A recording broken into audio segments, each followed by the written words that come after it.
The deliberation will go with those people. But we felt that there should be a representation by the schools and college students and the teachers. That's where we thought we should involve the school and college students in this program. About 10 to 15% of the total audience, the total audience is about 1,000, 1,500. We thought that about 15% if we give an opportunity, when you attend such conference, you will learn what is happening across the world in this domain. Okay, that means you will get knowledge. Okay, what people have worked for 2 decades, 3 decades, in half an hour or 1 hour you will learn. That means you will be benefited by that half an hour lecture, then 25 years work experience. So that is the, and second thing is, you will also do the presentation. The children who are selected will do the presentation. For them to do the presentation, they should know what project to be done, how to do the project, why they are doing. We are conducting a series of workshops and orientation program across Karnataka. I've been traveling last 2-3 weeks on this aspect. The purpose is that when we tell the child what experiment is to be done, I have noticed the children doing a better job than what we expect. That's what the current children do that. So I expect each one of you to take this workshop seriously. I am sure in this room, you all are here to take part in the event. And I would be very happy if all of you come. That means you should pose a challenge to us so that, either we should select all of you, the thing, not 10 out of you or 20 out of you. Okay, it is going to be in Alva's. This is an international event. We have been doing from 98. We do 2 events in Bangalore. Then 1 event goes out of state and 1 event happens out of Bangalore. That's how the Alva's is in the loop. And Mr. Vivek met me sometime. He just invited us whether we can have this international event in the institution like this. Since this institution is known for culture, we felt that that's a good thing, so that when our international delegates come, you can showcase your culture, science, and also the other aspect, so that everyone should go back with the positive frame of mind and the fond memory of the movie. That is the purpose of we all coming here. And when this workshop happens, please try to learn as much as possible. See, today you are in 8th standard or 9th standard or 10th standard, but you do not know what you will be tomorrow. Sometimes what we have learned during school days, that shapes up our career. So that way being attentive during this program would help you. And whatever program we have conducted, we have conducted a series of orientation programs across many institutions in Bangalore. All those videos we have put there so that even the children want to learn. Okay, they can do that. Okay, so that is the, you all know Ekalavya story, no? It's not necessarily a teacher has to be there. Some children pick up without teacher. So that is the purpose of putting the videos of this. See, it's impossible for me to travel to all part of India. But there are children from other part of the country who also show interest and come here. And since Vivek and Vinay showed interest in the thing, we came here to conduct the event.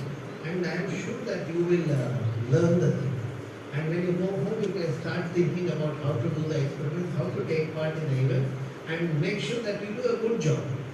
What others have not thought about it. If you can think about it, that is the research. That is what we do in the institution like IISC. We always try to look for novel ideas, innovative approaches, so that we are different from others. So I am sure you also will get that too when we all take the class for you. So I have a group of youngsters with me.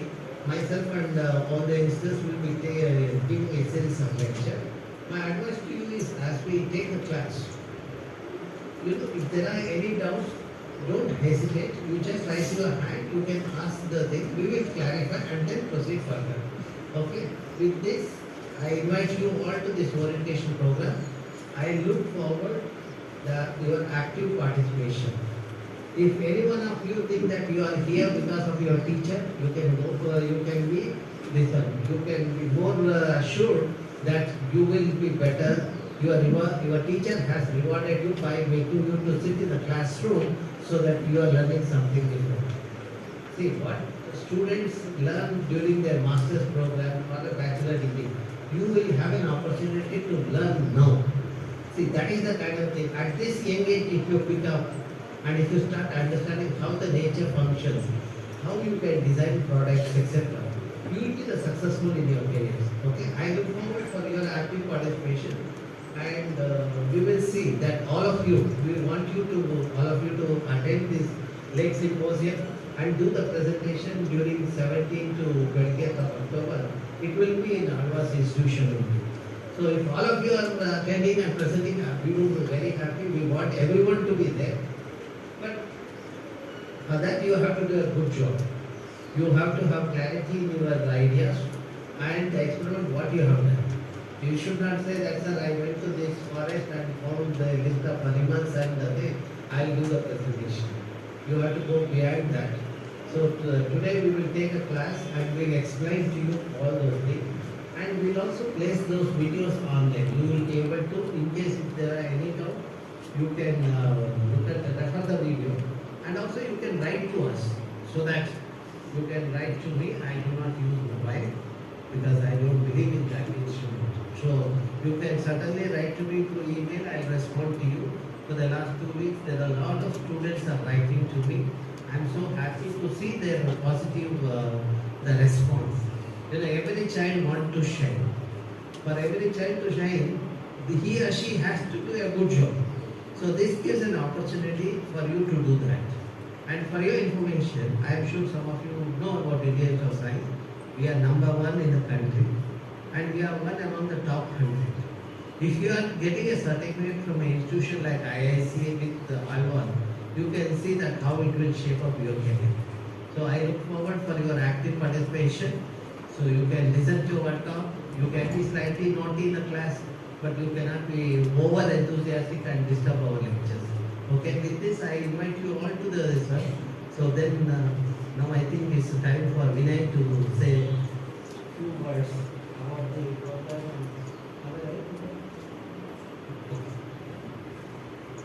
Morning, sir. So, with respect to today, TVRAMACHANDra sir will be addressing you initially regarding what is there. A little bit of idea you would have got as of now. Later we'll be explaining what is there, what are different kinds of projects you can take up. Followed by sir's lectures, you'll have series of lectures pertaining to birds, pertaining to algae, water, space in the terms using satellite data, etc. So you'll get a glimpse of those ideas. Once you get a glimpse of those things, you have to carry on with those works. So at any point of time, we are always available for you, either by mail or sometimes I'll be available in person at any point of time. You can directly contact us, so we can also try to help you in your projects. Having said this, Good morning, sir. While I was walking on the corridor as well as on the steps, I could see some things. Did you notice that? What was it? Okay, wait. What was it? Huh? What was it? Huh? Wrappers, chocolate wrappers, biscuit wrappers, different ice cream sticks. And how many people picked up the waste today? All of you have noticed wrappers? Few of you must have noticed. How many of you picked up that waste today? One, very good. One student out of 200. Very good. Two. Okay, 2 students out of 200. 300. Okay, 3. Students, I was picking up the waste while coming up on the route. The reason is because I'm involved in a lot of these cleaning programs. Whenever I see waste, I start feeling some hurt on my back. Because every time when you have to pick waste, that hurt is, you remember that pain. Because every time you have to bend down and pick that waste. I pick waste in those estuaries which are connected to rivers, the rivers which are connected to the all these charities, all these charities which are there, and directly which is connected to campuses like us. Why am I putting this across to you is because any waste which you are finding over there are not the waste which is thrown by people over there. Those are the waste which children like you and me are throwing waste unreasonably, feeling that it's somebody else's business. My dear friends, why am I putting this across is, the more you get involved, see here, look here, they do their work. More you get involved in any aspect, you will have a kind of understanding about the seriousness of the issue. When we see those microplastics ending up in the stomachs of those fishes and consumed by people like you all, definitely the kind of cancer which is spreading around throughout the place, please watch here. Cancer which is spreading across throughout the space, we must have noticed a lot of our people, neighborhood people, getting cancer. And all these are the reason for this. Today, chocolate is very tasty. Those ice creams are very tasty. Those laces are very tasty. But ultimately that ends up in the garbage. My dear students, first and foremost, always make sure the waste is not thrown so indiscriminately. I would request all of you to work on this. Because it's not a good thing. When you have waste around you, your mind also thinks like a waste. You remember that? Why am I telling you this is because today you have some great resource people. Sir told he is the #1 college in the entire country. And he comes under number 100 in the entire world. And you all are going to be exposed to these kind of people. Now if you get involved, you learn a lot. If you just listen to them, as in the lecture, you will not learn much. You just listen just like you are seeing YouTube channel. So if you want to get involved, and if you get involved, what will happen? You will start getting passionate about this. Now you are going to do projects. Today my problem with children, today I am going to address, at 10 o'clock I am addressing one more set of children who are bigger than me. But what happens with them is, they don't realize the potential of their project. And I have to tell them now, after they have grown, after they are completing their project, I have to sit and tell them the importance of projects. If at all you understand the importance of projects, I am telling you, when you become older, you will be more serious about those projects. Today we all want to become big, right? All want to become big people, rich people, known people, famous people, right? Who doesn't want to become famous? Anybody who doesn't want to become famous? Anybody who doesn't want people to value you? Tell me, anybody is there in this room? So everybody wants to be known. Why am I putting this across to you is, ನೀವೆಲ್ಲರೂ ಅರ್ಥ ಮಾಡ್ಕೊಳ್ಳಿ, ಇವತ್ತು ಒಂದು ಭಾರಿ ಉದ್ದೇಶ ಇಟ್ಕೊಂಡು ಇವರೆಲ್ಲರೂ Indian institute of science ಅವರು ನಿಮಗೆ ಬಂದು ಉದ್ದೇಶಿಸಿ ಮಾತಾಡ್ತಾರೆ. ನಾಳ್ದು ನೀವುಗಳು ಈ ಪ್ರಾಜೆಕ್ಟ್ಸ್ ನೀವು ಮಾಡಬೇಕು, ನಿಮ್ಮಿಂದ ಅಪೇಕ್ಷೆ ಮಾಡ್ತಾರೆ. ಟೀಚರ್ಸ್ ಆಗಿ, ಸ್ಟೂಡೆಂಟ್ಸ್ ಆಗಿ ಜೊತೆಗೂಡಿ ಆ ಪ್ರಾಜೆಕ್ಟ್ಸ್ ಒಳ್ಳೊಳ್ಳೆ ಪ್ರಾಜೆಕ್ಟ್ಸ್ ಅಂತ ಕೊಡಬೇಕು. ಎನ್ವೈರನ್ಮೆಂಟ್ ಬಗ್ಗೆ ಸುಮಾರು ಮಾಹಿತಿ ಕೊಡ್ತಾರೆ, ಪ್ರಾಬ್ಲಮ್ ಸ್ಟೇಟ್ಮೆಂಟ್ಸ್ ನಿಮಗೆ ಕೊಡ್ತಾರೆ. ಆ ಪ್ರಾಬ್ಲಮ್ ಸ್ಟೇಟ್ಮೆಂಟ್ ಪ್ರಕಾರ ನೀವು ಎಂತೆಲ್ಲ ಪ್ರಾಜೆಕ್ಟ್ಸ್ ಮಾಡ್ಬೋದು ಅಂತ ನೀವು ಯೋಚಿಸಬೇಕು. ಈವನ್ ನಮ್ಮ ಕಾಲೇಜ್ ಒಳಗಡೆ ಕೆಲವು ಜನ ಇದ್ದಾರೆ, ಇವ್ರದೇ ಶಿಷ್ಯರು ಇರ್ತಾರೆ, ಅವರೊಟ್ಟಿಗೆ ಡಿಸ್ಕಸ್ ಮಾಡ್ಬೋದು ನೀವು. You can have a discussion with them. What will happen in the process is, after that entire audience of 1200, I want to see Alva students really shine over there. Will that happen? Yes or no? Yes, sir. Dear students, as well as teachers are also, if possible, I understand you want 2000 audience to be addressed. But what happens is the focus is decreased when you have a larger audience. So I would suggest, if at all, we can have 1 or 2 more sessions like this, so that we can have more students take up the benefit of this. So I request Vinay as well as TVRAMACHANDra as well as the entire team, if you all can spend another 2 days in some other occasions also. On Saturday, Sundays also we are okay. If at all, we can gather around 200 students and have this session repeated again, if you don't mind. Because no, that's true. And one more thing, the TVR's concern. Yeah. TVR's concern is always this. Even teachers also understand you all get a lot of value out of this. I've seen great teachers, especially some teachers who have met in Puttur, in some of the schools. I've seen those teachers really motivate children a lot in terms of taking right projects. Today, you will get to learn and get mentorship from people like TVR as well as his entire team from Indian Institute of Science. Are you not excited about it? Yes, sir. All of you are excited? Yes, sir. It will be a very boring lecture till the evening. Till what time you are taking? Till 3:30 it will be very boring. A lot of listening has to happen. Why you have to listen is because your foundation, if it is strong. Now, if a building is there, what is the building? Building stands on a foundation. So that's why we have to make the foundation very strong. So that's the reason why today there will be a series of lectures from different people. Not that you will come to know about the problem just like that. After that, start becoming more curious. Today I gave you the example of picking that waste. Why I picked that waste is because of the involvement. Same thing with you also.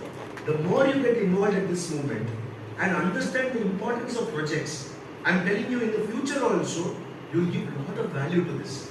Today people are failing over there. Many children join very good colleges, very good courses, but they fail in doing the projects rightly. They simply copy the project from their senior and do some injustification. Today, if the project fails also it's okay, but it should be your project. It should be something new. And I'm telling you, if you want, enough resources are there where you can be given a lot of exposure. I would request Dr. Vinay also to see to that you give as much as exposure to the students whenever you get a chance and see to that best projects come from Alvas. So anyways, thank you for making me a part of this. I wish you all the best, my dear friends. Thank you. This is what we have planned today. I will explain you about ecosystem. Following that, there will be a presentation by Tulika on how to do the mapping. Okay, you all know mapping, no? You would have done using tracing paper, etc. But we will teach you how to do it through the computers. Okay, then you will understand the soil and water quality, and then we will also learn about the fish and algae in the ecosystem. That is what we have planned. You know, it takes about 4 to 4.5 hours lecture. Okay, it will be an interactive session. At any point, if you have a doubt, you can ask the question. Okay. So now, you know, I will be essentially talking about the monitoring technique, how to monitor the environment. Okay. Now, how many of you have seen this photograph earlier? None of you know. What is this? Huh? I know it is a tree.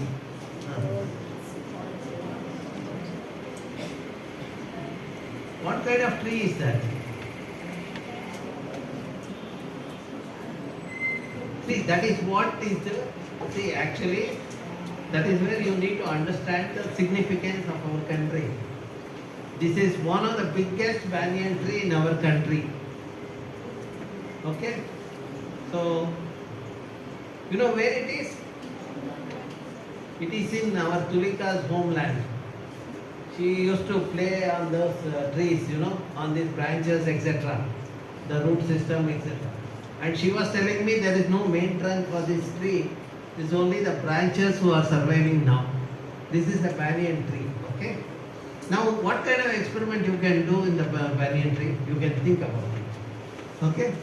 So now, another thing, if you look at this tree, what is happening here? A class is taken under the tree. Now that is the service provided by a tree. Okay. Now how much money you will assign to this tree then?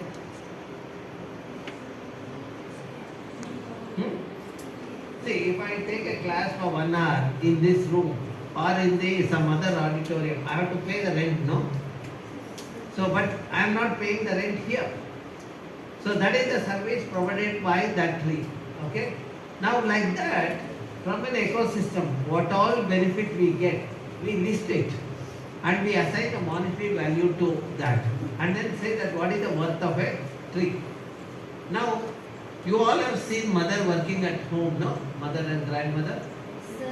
What is the value you will give to your mother for the work what she does from morning to night. Per day, how much value of money you will assign to your mother's work? Can you assign value? No, if you have to assign, no, that is not a correct answer. But if you have to assign the value, how much you will assign? You will start from morning to night, what all work she does. If that work has to be done by someone else or some other way, then how much money you would have spent? That is the value assigned to the mother. So now can you tell me, one of you can tell me what all work your mother does in the morning, apart from waking you up, making you to go to school? Okay, is there a mic here in this room? Whole family, cooking utensils and making lunch for us, packing our lunch boxes. And if my mother is a working woman, so she has to get ready, go to the college, do all the works in the college. Again, by coming at the evening, she has to wash the clothes, fold up the clothes, wash the utensils again, make dinner for us, and clean up the house, etc. She has many works to do. In college also, she has to teach the students, make them learn what they have to do, and she will get many works of assigning students where and all they have to work, etc. How much money you will assign to your mother then? More than a lakh. That is not, that's a casual answer. See, suppose a breakfast. What is the money assigned for preparing breakfast and serving breakfast to you all, and packing breakfast to you all?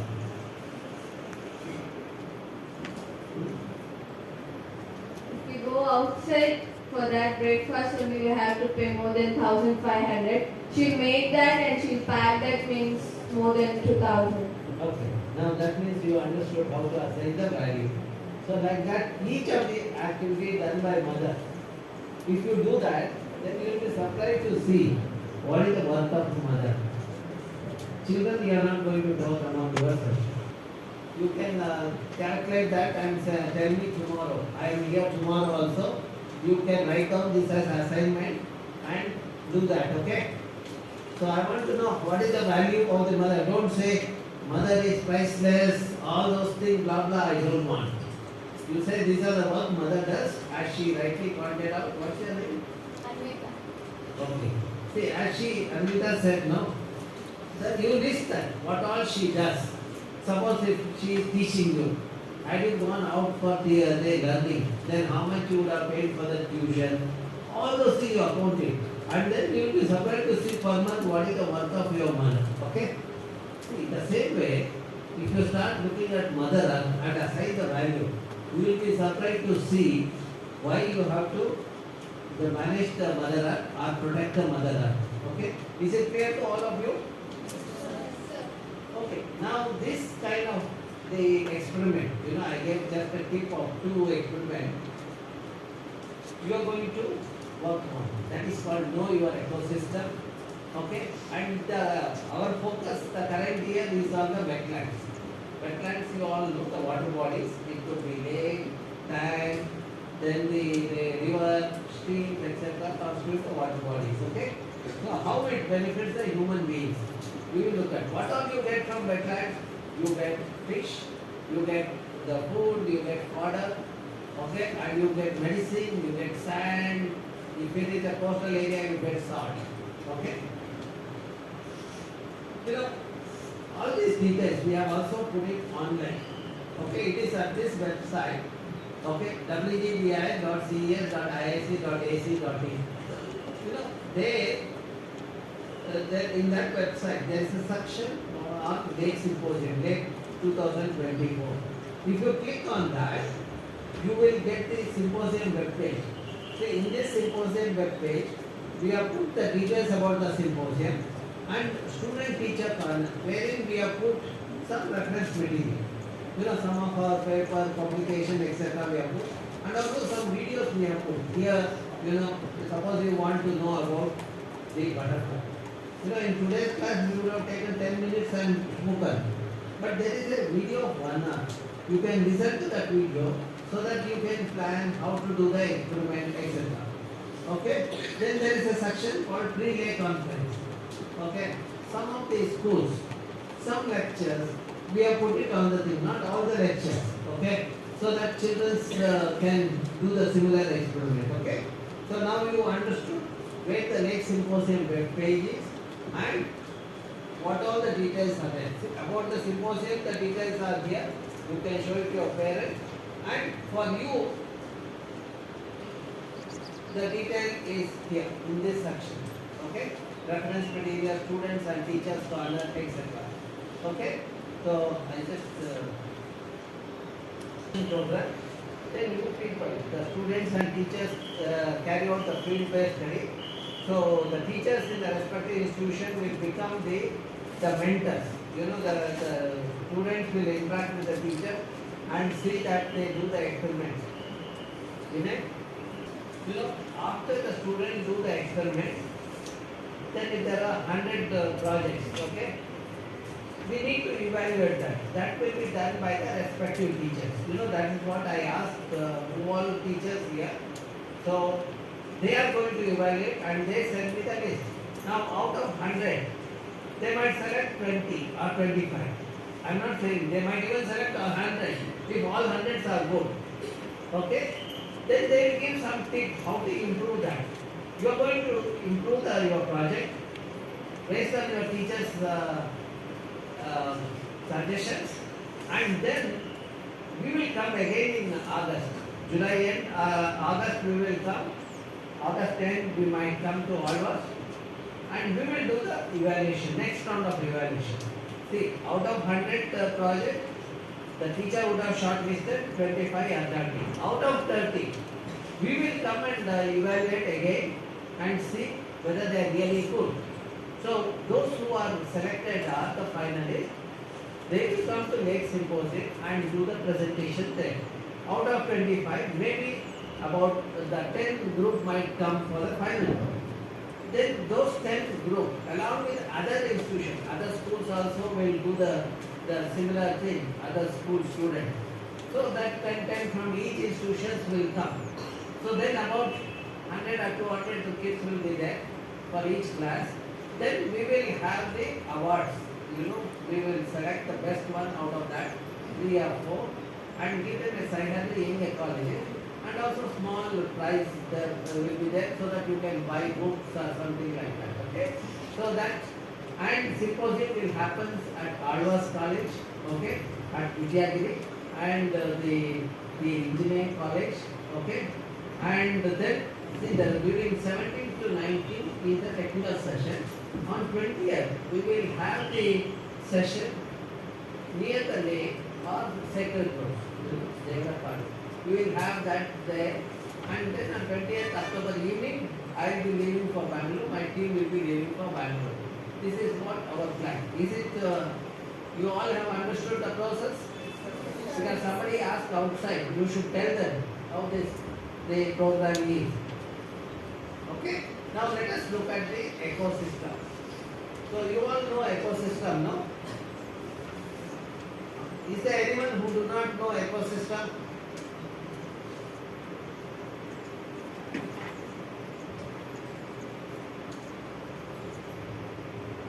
Can one or two be in the back? Here, can you be there? There are 2, 3 total colors are there. I can't even see them. I don't know. She is multi-talented. She does ecosystem, no? Ecosystem consists of biotic and abiotic component. Which class did you read this? Biotic and abiotic component? 5th or 6th? Okay, 6th. The biotic component consists of autotroph, heterotroph, okay, and degrading organisms, okay, nutritive, okay. Then abiotic component has a physical and chemical environment. That means what is surrounding soil, water, air, etc. constitute the abiotic component. Okay. Now let us try to see how you can do the experiment. Okay. Now you know Mr. Vivek Alva talked about the waste being littered on in the campus. Okay. Now let us try to understand whether we can manage waste by learning from nature. You all know this, no? This is called food chain or Aharta Sarapali. Producer food which is eaten by the next level, okay, consumer, okay, or herbivores, that is eaten by carnivores. Isn't it? Everybody is eating food, no? Now whatever is left in the system gets converted into elemental form by bacteria and fungi. That means bacteria and fungi will convert that into biodegrade that. So now when you look at this the food chain, there is nothing called waste in the system. Do you agree? Everything is synthesized. And whatever is left in the system, you see bacteria and fungi are eating and they are converting that into elemental form. That means you won't get smell, nor there is any the residue of waste lying on the ground. So now that means in nature there is nothing called waste. Where do you see waste? Huh? Industries, okay? Then put it in a simpler word. Don't use big words. Huh? Where? One of you raise your hand and the mic will come to you. You see waste in dustbins, landfills, roads, roadsides. Okay, Anita, I will put it in simpler words. See, in nature, you go to forest, there is no waste in forest unless humans have gone there. So you will see waste in the system where waste people are there. Who are these waste people? Human beings. Those who came eating chocolate, throwing those wrappers in the corridor. That fellow is a waste fellow. Another fellow eating ice cream, the candy, that stick he has thrown, no, is another waste fellow. So now you know that how the waste get into the system because of these waste people. So that is where you have to bring awareness among those waste people to minimize the waste. See, sometimes you would have seen people using too much of plastic. They are all the waste. It creates waste. Plastic is not assimilated by nature. It becomes the waste. It gets accumulated in the system. See, if you throw a mango or pumpkin outside, after 15 or 20 days you don't see mango. The whole thing is eaten by bacteria or fungi. Isn't it? It degrades. Now looking at that, you can also design a treatment plant. Suppose you want to treat the organic fraction of the waste, you can use the bacteria to degrade that organic fraction. What is this organic fraction of the waste? See, what is at home, what all kinds of waste generated? See, vegetable peel is there, okay, fruit peels are there, then some leftover rice is there. These are all organic fraction. Plastic, paper, etc. are inorganic fraction. That organic fraction can be converted into the manure, which can be used in the agriculture field. That conversion of that organic waste into manure is done by the bacteria. That is where, if you understand the role of bacteria, you can also design the product, design a system to manage the solid waste in the region. See, when I was traveling yesterday, there is the waste processing plant in Mangalore. The composting plant is there. You can see how the composting plant is working. You will see the bacteria, then earthworm are doing the job. They are converting that organic waste into the manure or the grass. Okay? Now, I will give another example. You all would have seen snake or tiger, no? See, for a tiger to survive, how much energy is required? Now let us try to understand tiger. See, tiger is on the top of the energy ladder. Now, how many herbivores the tiger requires in a year, or per day or per week?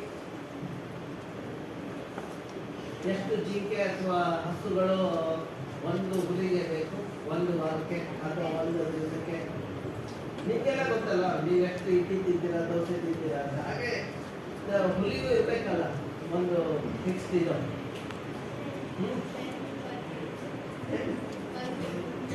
per week. Okay? Any other? Head up.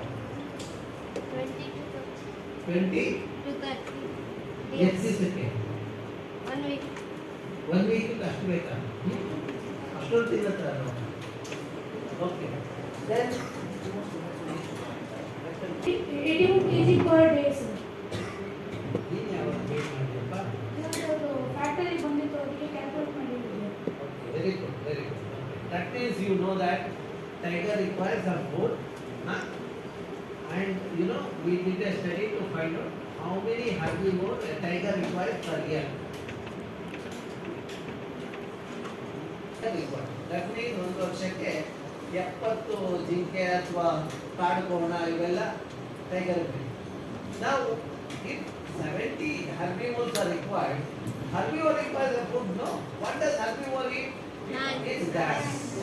How much area grass is required? Grassland?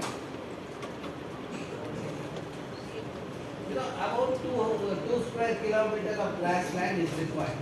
That means for every tiger, you know, they require, we have to maintain 2 square kilometers of grassland. When you maintain, then herbivore will have the food. Because herbivore has the food, then you will have the tiger getting enough herbivore per year. Isn't it? Now you know that what is the calculation one has to do. Now when you see that at each level there is a 10% loss of energy. See, for example, if this snake requires 10 joule of energy, it has to eat 100 joule of food. Okay? 100 joule of food this level, secondary consumers eat, then they have to take 1000 joules. See, that's how they think. There is every stage, there is a 10% loss is there. That is called loss of energy or entropy. Okay? So this is the another idea you can keep in mind. If tiger has to be, if there are tigers in your region, what kind of food it takes and how to make the food available to that and what is the conservation to be done. Okay? Now this you know, your friend. Okay? It is a part of the ecosystem. It eats and it is being eaten by next level. Okay? And there is an interaction. Now, why these monkeys have started coming to homes? See, earlier monkeys were in the forest area. Now, why they started coming home? Because white shirt. Because no food is there in the forest. Huh? No food is there in the forest. No food is there. Why there is no food in forest? Because of deforestation. Because of? Deforestation. See, because of various reasons. See, what has happened is yesterday there were forests were there. People have converted forest into rubber plantation. You know, rubber doesn't give any flower or fruit. So that means monkey will not get the food. Similarly, you know, forest department has put acacia, eucalyptus. You know, they have done nadutopu. That means monoculture plantation they have done. Again, those plants, they are all exotic species. They do not give flower or fruit which the monkey can eat. Now, since monkey doesn't have food, it will start coming to your house to take food from your plate. Isn't it? Now, see, when monkey comes home, monkey is also giving the fever to people. This is called monkey fever. You know, there are virus in monkey's body. You know, the ticks are there in the monkeys. When the ticks, you know, bites the humans, no, the virus get transferred to the humans. So now you see that's how people are getting monkey fever disease. Now, if you want to solve monkey fever disease, what you have to do? Not kill monkey. You have to make sure monkeys get enough food in their homeland. Their homeland is the forest. So that means maintaining the forest, not having deforestation is a good strategy. Okay. Next week, we also know the environment surrounding. You can look at the quality of environment. You can look at the air quality, water quality. That kind of experiment you can do. How to do that? You know, that Katana, Sinsi, Sulba will talk about it. Okay. I will not get into those things. Okay. Now I'll ask simple question. You all know, because of ecosystem we have water cycle. Am I right? What is water cycle? Hydrological cycle. You all have studied in the 7th standard. Yes. The continuous circulation of water from the hydrosphere to the lithosphere and the between hydrosphere, lithosphere and the Right now, what are you doing with the mic? Huh? You are thinking what he is answering. Huh? The continuous circulation of water between the hydrosphere, lithosphere and atmosphere. Very good. Can you put it simpler? He doesn't know what is hydrosphere, lithosphere and all. Between land, air and water. Very good. Then, what are the components? The water evaporates from the earth Very due good. to sunlight and rises high up in the air. It condenses in the, as it rises higher, it condenses in the air and forms clouds. As the clouds get heavier, they form, as the clouds get heavier, they come down they come at a lower level and later they drop down as precipitation or rain. Then again the cycle is repeated as this water joins back to the oceans, rivers and seas. See, now the cloud formation has happened. The clouds are stopped by these hills with vegetation. You know, that is where plants play an important role in stopping the cloud and getting the rain. Okay? And more other important thing is, once it rains, you know, there is an infiltration happens. You know, there is a water. You see that this water gets into the lower strata. That's how your well will have water. You know, how do the wells get water? It is because of the rain. How does rain provide the water?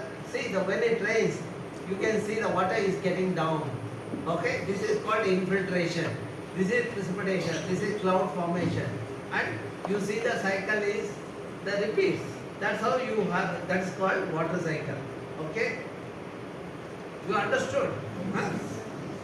Don't tell me, sir, when you see water pot and bicycle, it is called water cycle. Don't show me some prototype and say that, isn't it? Huh? This is natural functioning of an ecosystem. Now, if vegetation is removed, what will happen? That could be one experiment. Then cloud formation doesn't, clouds are not stopped. Instead of raining in Dakshin Kannada, no, it will rain somewhere else. Raichur, Gulbarga kind of thing. That means Dakshin Kannada will not have water. See, if it not rain, then what will happen to Dakshin Kannada people? Huh? No water. Can you survive without water? Okay. Now, let us see the next survey done by an ecosystem, carbon sequestration.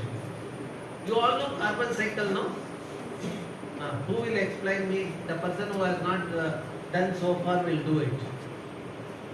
It's a new term for you. Carbon? Carbon dioxide. Then how it is new term? If you are giving out carbon dioxide, then how it become new term to you? You understood now? Now who takes carbon dioxide which is there in the atmosphere? Plants and trees. Then you know carbon cycle, no? You said it is a new term, you threatened me saying that is new term. Huh? By seeing that picture. No. See, I have not put your photograph with a carbon dioxide you are giving out.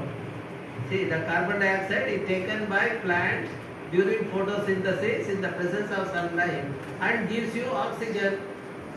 Are you breathing? What do you require for breathing? Oxygen. Oxygen. That means you know carbon cycle, no? Then whatever the carbon that is, see, part of it get oxygen and the other part is stored in plants, no? Now you know carbon cycle. How much carbon is stored in plant? How do you assess? How do you assess how much carbon is stored in the plant? See, there are simple experiments. For example, grassland. If you want to find out how much carbon is in the grassland, what do? You take a plot of 1 meter by 1 meter and collect all the grass and weigh that. You will see that, okay, there are 300 grams of the grass in that 1 meter square. 50% of that is carbon. If it is a 500 gram, 250 grams is the carbon in that. So any plant, it is a 50% is the carbon. Okay. Now similarly trees. How do you measure the carbon? You will cut the tree, you will weigh it. Correct, no? Then you will get the weight of the tree. After cutting the tree, you will weigh it. You will get the weight of the tree. 50% of that tree weight is the carbon. Now that is a destructive. You cannot cut the tree. What is the indirect way of doing it? See, if I know your height and your the circumference. I can tell what is your weight, no? Similarly, that is the indirect method. We measure the girth of a tree and height of a tree. Then we will say what is the carbon stored in that tree. So, that is another experiment. In your plot, what all trees are there, what is the carbon that is stored in that. Then you can say how much carbon you are giving out in your family and how much carbon is taken by the plant. You can take the ratio. Whether your complex, whether your house is a carbon positive or carbon negative, you can talk about it. If the carbon given out by your system is much higher than the thing, it is a carbon positive. Okay? Now, we look at the varieties of plants and animals. That is called diversity or a biodiversity. Ecosystem, you have biodiversity. You have forest system, you have water bodies, etc. In the forest, you have evergreen forest, deciduous forest. They are the varieties of ecosystem. Similarly, at species level, varieties of plants. Mike, what happened? Mango, you have jackfruit, etc. That is the diversity of the varieties of plants. Now, within that, you have varieties. For example, you take banana, you have varieties of banana. Similarly, you take badnekai, you have famous badnekai of your region, no? What is it called? Brinjal is Bangalore word. Huh? You have round badnekai, no? What is that? Famous for Dakshin Kannada. I am from Bangalore, but still I know. What is this? You children don't know that. Huh? That's called gulla. Correct, no? I don't know whether I pronounced it properly. It is called gulla. It's very tasty. Why is it tasty? When I cut it, I see so many worms. That's why it becomes tasty. No, otherwise also. It has minerals, that's why it is tasty. Now let us take banana. That variation is because of the genes within them. There is a genetic variation. Now take banana. You have varieties of banana, no? Nendra, then Elaki, like that you have variety, Pachbale, like that. You can take up each of those banana, what is there in your region, and what is the composition of that, in terms of minerals, in terms of nutrients, etc. You can see. For example, you have seen Nendra Bale, no? What is the beauty of that Nendra Bale? Huh? It has a... Hey, give the mic, man. What are you thinking? You are thinking, huh? Yes, Amita was telling something. She is daughter of a doctor. She knows better. It has high potassium and magnesium content in it. That's all bananas have. Named that variety is specially known as sportsman food because it gives lot of energy compared to other varieties. So many sportsmen prefer to eat that because it has high potassium and magnesium content in it. Okay, I will tell you something more than that. It has a high fiber content. When you take a product with high fiber content, your body will not have more sugar. The sugar gets out. So your body will not store the sugar. See, that is the way to prevent having diabetes. Have more fibrous the food. Which are the vegetable has high fiber? Banana is a fruit. Banana stem. Then how many of you eat carrot? That has the fiber. Then pumpkin. So you can do one experiment. Which fruits and vegetable has higher fiber content and what is the benefit of that? Or what are the food items you eat? You can say what is the biochemical composition in terms of fiber, in terms of the she talked about ions, magnesium, etc. You can say that. Then you say what is the benefit of that? And also just because they have the high thing, you should not eat only that. That is also problematic. You should take it in a balanced way. Okay? Now there are some species of plant, animals and plants. We call them as an indicator. Because when they are there, it indicates the status. For example, this plant. It shows that there is a water. You see how the root system, because of stagnation of water, the root has a modification. Okay? This root, the root there is a respiration. If everything is covered with water, see, if you are in water body with the water covered, you cannot breathe, no? Then you will come up, no? Like that, trees have adapted. Okay? See, seeing that plant, you can say they are the marshy area plant. Then next is the frog. You know, when there is a pollution in the system, the changes happens in the frog body. They are called bioindicators. You know, looking at the frog, you say there is some danger. I should not be in this region. Okay? So that means there indicates then you have keystone species which I talked about, tiger now. The other one is the owl. Why owls are known as a friend of farmer? What does owl eat? Who may eat in the huh? One at a time, so that Paras can come to that person. The last person in the last row, Paras will run to him. And he will help him. Who may eat in the huh? ಮೈ ಕಟ್ಟಬೇಕು madam ನಮ್ಮ ಪರಾಸ ಹೇಳಿದ ಅದು ಇಲಿಗಳನ್ನು ತಿನ್ನುತ್ತೆ ಅಂತ ಕರೆಕ್ಟಾ ಇಲಿ ತಿನ್ನುತ್ತಾ ಒಂದು ಮರಿಗಳನ್ನು ಹಾಕುತ್ತೆ ನೆಕ್ಸ್ಟ್ ವರ್ಷಕ್ಕೆ ಅದು ಎಷ್ಟು ಮರಿಗಳು ಹಾಕುತ್ತೆ 300 ನೋಡಿದ್ರ 3 ವರ್ಷಕ್ಕೆ ಎಷ್ಟಾಯ್ತು ಮಿಲಿಯನ್ಸ್ ಆಗುತ್ತೆ ಮಿಲಿಯನ್ ಇಲಿಗಳಿದ್ರೆ ರೈತರ ಗತಿ ಏನಾಗುತ್ತೆ all his grains will be eaten by the rats, isn't it? Now this fellow every day he eats 6 or 8 rats or bandicoot. See how he is helping. One owl every day is removing 6 or 8 bandicoot. That means every day he is saving the farmer's grain, you know, so much. So now this is the experiment you should do to understand the role played by each of these animals. Why they are called the keystone species. Okay. Now you have the ficus tree, no? Ashwata, Ala, all those things are ficus, no? Why it is called the keystone species?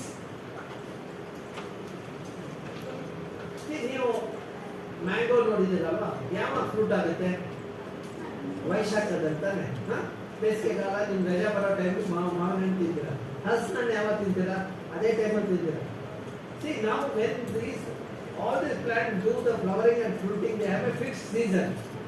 Okay, ವೈಶಾಖದಲ್ಲಿ mango ಬರೋದು ಅದು ಸರಿ. But when all the fruiting is over, then there is no fruit in the system. The ficus will give fruit at that time, which maintain the continuity. See at home now you have breakfast, you have lunch. Then mother is not at home; she has gone somewhere. Then in between you don't get anything. Then what will you do? You will go to the nearby garden and see whatever the fruit is there, you will pluck and eat. Similarly, you know, ficus does the fruiting when mango, jack and other fruits are not there in the system. It maintains the continuity. You know, similar to grandmother at home. When grandmother is at home, no children goes hungry. Have you seen anyone going hungry at home where grandmothers are there? Okay. So she makes sure that you get a food something or the other. Okay. Similar is the case of the ficus species. So you will study that. What is the flowering and fruiting of various plants? And then what is the importance of that? See, when you start linking that to you, you will understand the subject. Otherwise, you will just mug up. You will become one more person in the system. Tomorrow you will talk like somebody without understanding the subject. Okay. But best thing is, if you understand the subject, you will do better job. Okay. Now this you know, no? Why it is called umbrella species? See, because of one species, many species are conserved. Okay. So see, it is like a headmaster in a school. When headmaster is there, no, all teachers are fine, all students also are fine, isn't it? When headmaster is away, what will happen? Teachers won't take class, students won't be in the classroom, no? So that's why we call this as a umbrella species. Okay? Then you have some which are beautiful. You can list which are beautiful, why they are beautiful. Okay? This is the the flagship species they are known for beauty. Okay.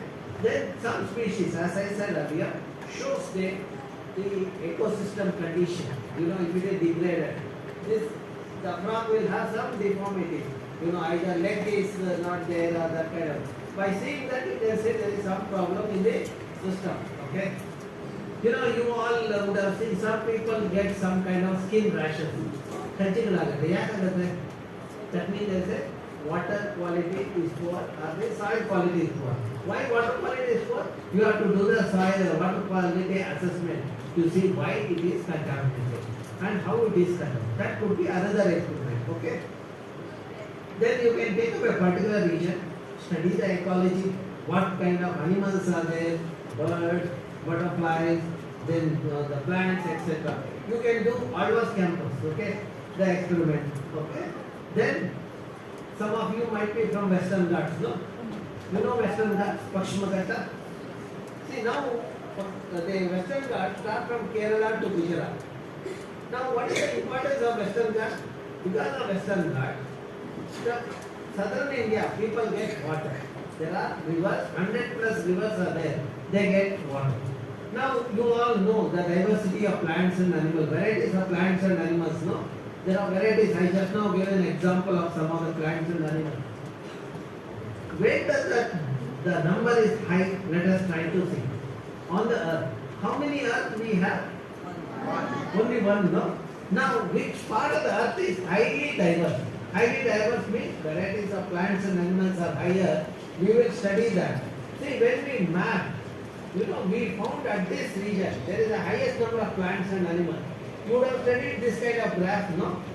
So you say that in this region, no, at 8 to 14 degree you have highest number of plants and animals. 8 to 14 degree latitude, you know latitude, longitude, no? XY coordinate you know, because all of you use mobile. In the mobile you will see first thing where you are and where you have to go, isn't it? That means location you know.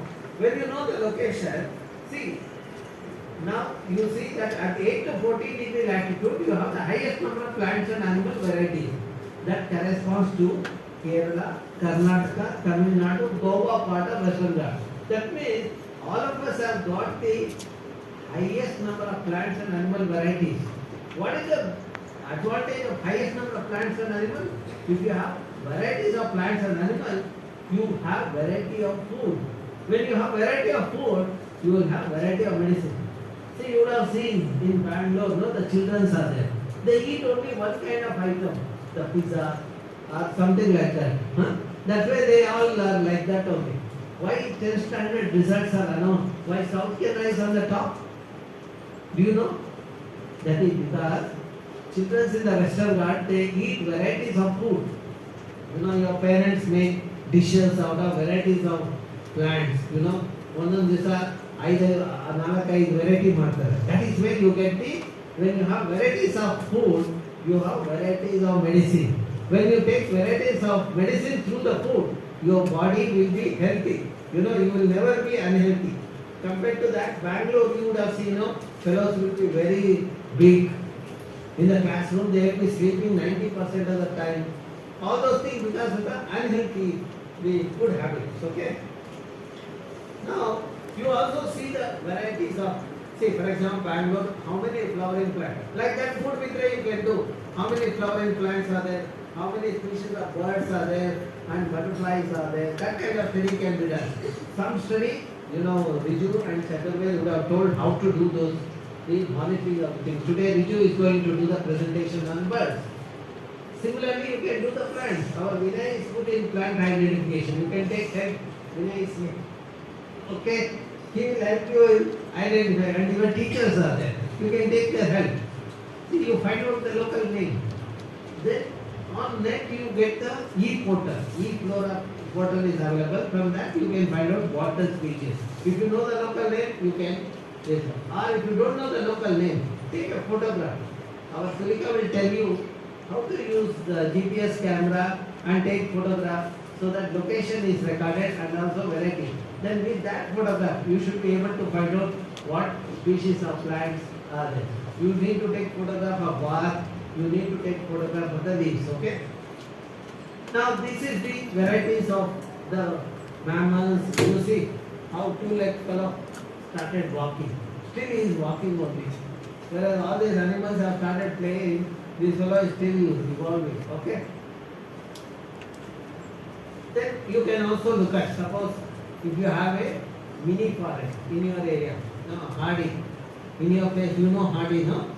Hardy, ಯಾವ ಗಿಡಗಳಿದೆ ಅದ್ರದ್ದು ಪ್ರಯೋಜನ ಏನು? You know what all we get out of that, food production, energy, ಆ ಹುರುವಲ್ಲಿ ಎಷ್ಟು ಸಿಗ್ತದೆ, then ಅದರಿಂದ ಅಲ್ಲಿ ಏನಾದ್ರು ಜರಿ ಇದೆಯಾ, ಅದನ್ನೆಲ್ಲ you can study that, okay? And then assign the value to that. So that could be another experiment, okay? Then you will understand the importance of hardy.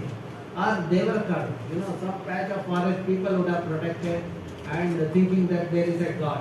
You would have seen Kantara movie, no? So in that you would have seen that, no? How Daiva will play a role. You can also do the study. Why there is a Daiva in that forest? Because Daiva is there to make sure you don't cut the forest. Otherwise people would have gone and cut the thing. So when they cut, no, the Daiva will also cut their leg. If they cut too much, Daiva will cut their head only.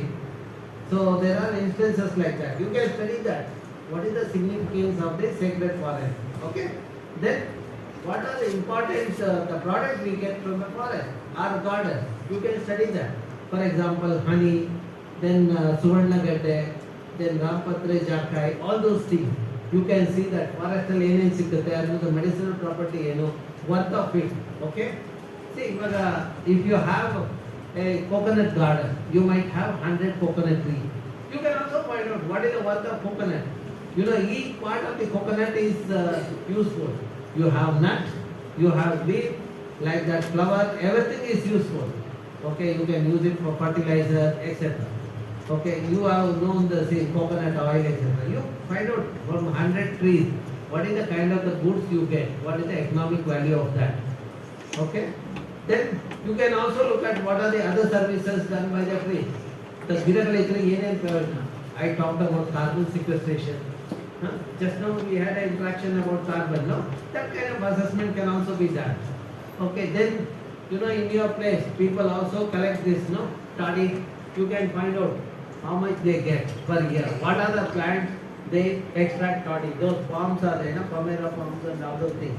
That will have the sap that is collected, which is made country leader with the liquor. So that has a market value. Okay. So then you can see what is the benefit of all these varieties of plants and animals. How it benefits the physical, intellectual, etc. Okay, I'll ask now a question because there are some interactions are happening. Okay. How many of you have hugged a tree? Okay. Good. What is the benefit of hugging a tree?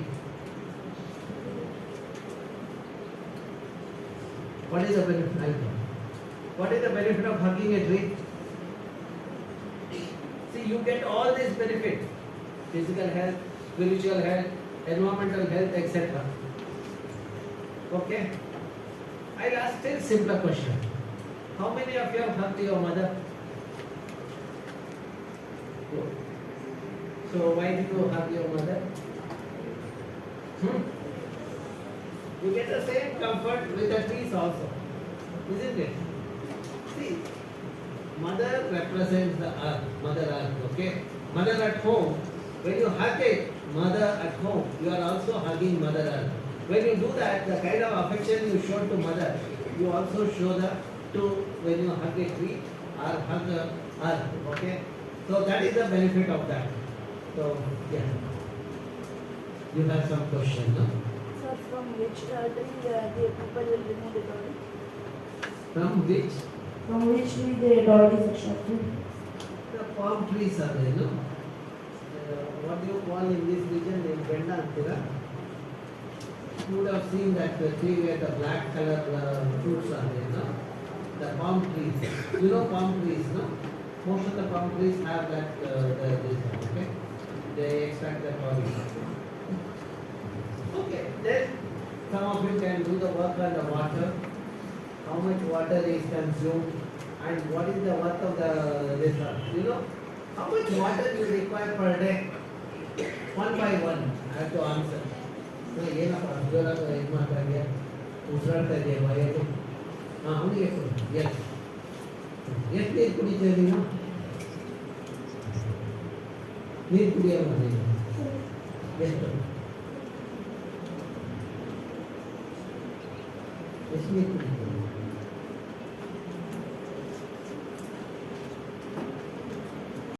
ಫ್ರೀಗಿಟ್ಟಲ್ಲ ಅಷ್ಟೇನಾ ಸ್ನಾನ ಮಾಡಲ್ಲ ಬಟ್ಟೆ ಹೊಟ್ಟೆ According to USA, not USA, tell me according to India. according to India, a person needs 50 liters.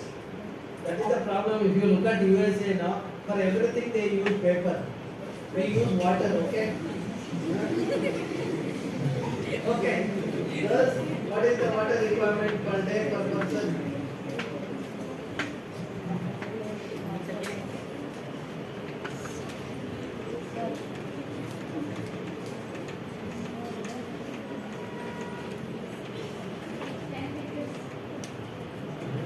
ಏನು ಕೆಲಸ ಮಾಡಲ್ಲ ಅಂತ ಗೊತ್ತಾಯ್ತು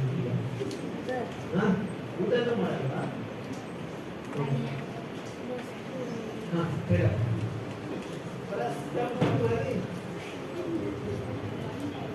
That's why I asked you to have this board. Including washing the utensils, bathing, maintaining proper hygiene, drinking, all the work, and person requires minimum of 100 to 150 liters per day. See, I'll tell you. You take food, no? You know that what is the water footprint of your food plate? For chapati, no? Some quantity of wheat is used. How much is the water for the growing wheat and getting the wheat also?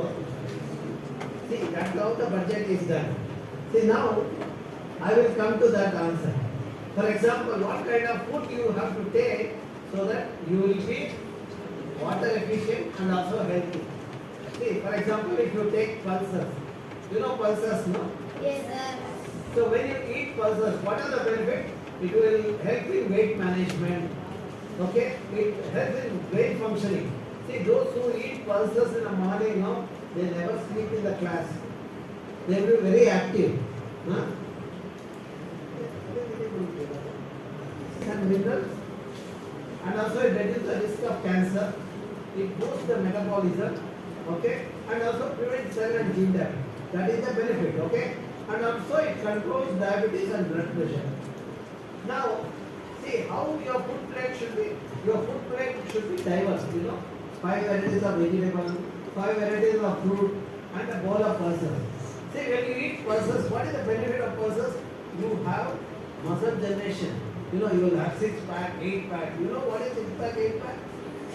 Look at him. Huh? He is 6-pack fellow. He eats only pulses.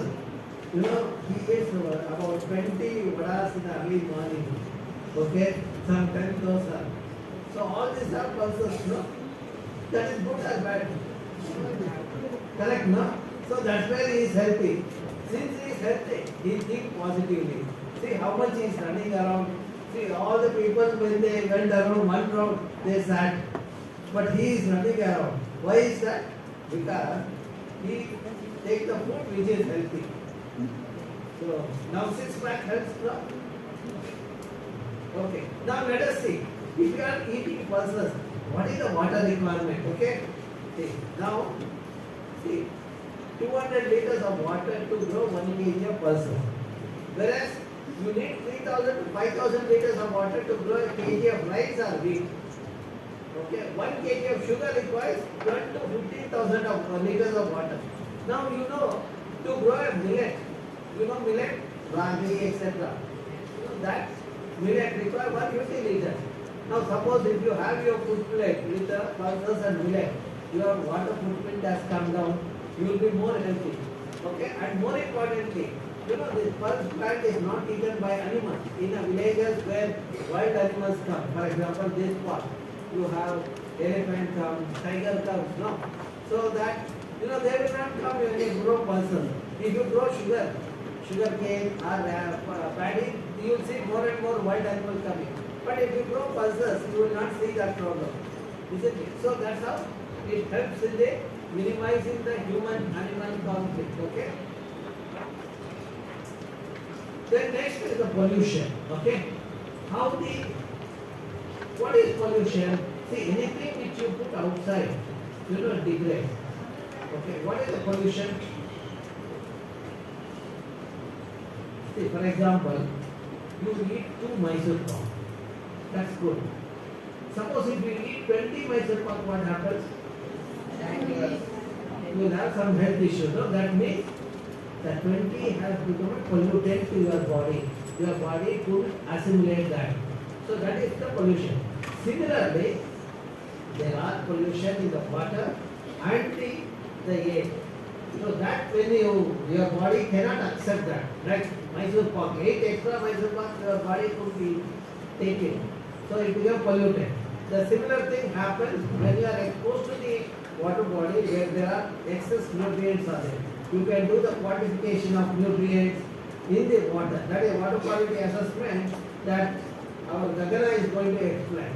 Similarly, in the air quality, there are people have put the monitors, the sensors to monitor the air quality. You can find out what is the air quality in air, water, in the surrounding environment. The sensors are put. You have any doubt? How we get affected? Let us see. See, every unit of pollution getting into the water, it gets accumulated in the fish 1 million times.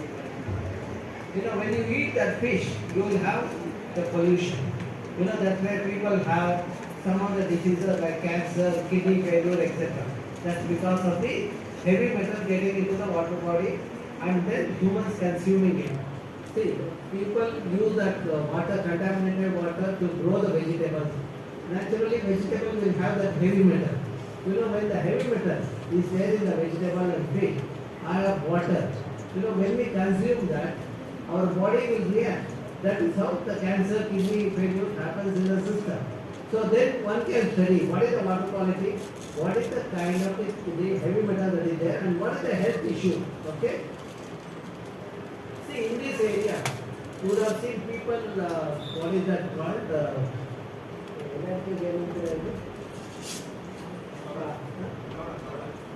Kavala ಹಾಕ್ತಿರಲ್ವಾ ಅದು ಒಳ್ಳೇದು ಕೆಟ್ಟದ? Okay, first question ಒಳ್ಳೇದು. ಎಷ್ಟು ಜನ ಕೈ rice ಮಾಡಿ ಒಳ್ಳೇದು ಅನ್ನೋದು? Okay, I will ಹೇಳಮ್ಮ. ಎಲೆ ಅಡಿಕೆ ಎಲೆ ಅಡಿಕೆ ಹಾಕಲ್ವಾ? ಪಾನ್ ಹಾಕಲ್ವಾ? ನೋಡಿ, ಪಾನ್ ಅಂದಿದ ತಕ್ಷಣ ನಿಮ್ಗೆ ಗೊತ್ತಾಯ್ತು. ಪಾನ್ ಪರ. See, when you eat palm, in that there are, see, that has the areca and that has some amount of tobacco. If areca is there, find out what is the constituent biochemical composition of areca. You will be surprised to see why people taking that areca or the tobacco will have cancer. Those alkaloids in the areca are the eraser. So you can do that kind of studies also. Okay. Then water quality assessment, you can find out these variables. Our Gagana will tell you what all the, how to collect the sample, what parameter to be assessed. Okay. Then you can also find out from the forest what kind of groups are available in the forest. Nearby forest, you can say what kind of the trees are there, what kind of goods you get in, and if the forest is there, whether soil erosion is there. If there are forest vegetation cover is there, will there be soil erosion? No. So then you can also do that kind of studies. Okay. So now I will illustrate one relationship. See, this is, I used to see the lot of water in a region, and today the same region I don't have water. What could be the reason? What is the difference between these two? The vegetation cover. See, our study shows, we did a study to find out, we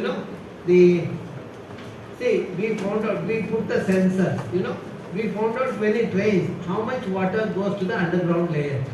Then if the region is with the building, how much water goes there. Like that, various regions we did the study. What you can do is, you can select the wells in the vicinity of forest, okay?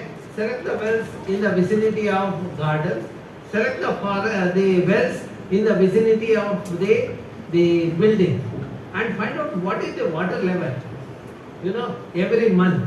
Whether when the forests are there, whether you have water throughout the year, kind of a thing. Okay? So that assessment can be done. See, our study shows wherever forests are there, there is a sufficient water goes to the underground. About 60 to 65% of rainfall goes to the underground. Okay?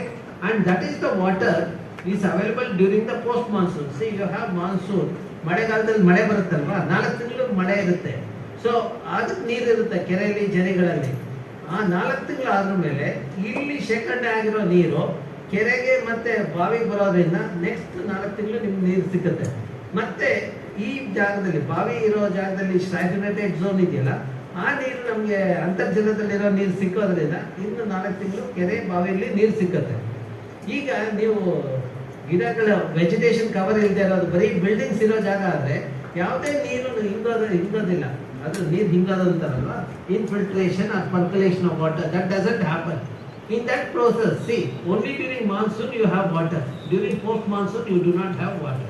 See, for example, ಉಡುಪಿಯಲ್ಲಿ ಎಲ್ಲೆಲ್ಲಿ buildings ಮಾಡಿ ಇದು ಮಾಡಿದಾರೋ ಕಾಡು ತೆಗೆದು ಅಲ್ಲೆಲ್ಲ ಬಾವಿಗಳಲ್ಲಿ ನೀರೇ ಇಲ್ಲ ಸಮ್ಮರಲ್ಲಿ ಎಲ್ಲ. ಇಲ್ಲೂ ಮೂಡಬಿದ್ರಲ್ಲಿ ಕೆಲವೊಂದು ಜಾಗದಲ್ಲಿ ಅದೇ ಕಥೆ ಆಗಿದೆ.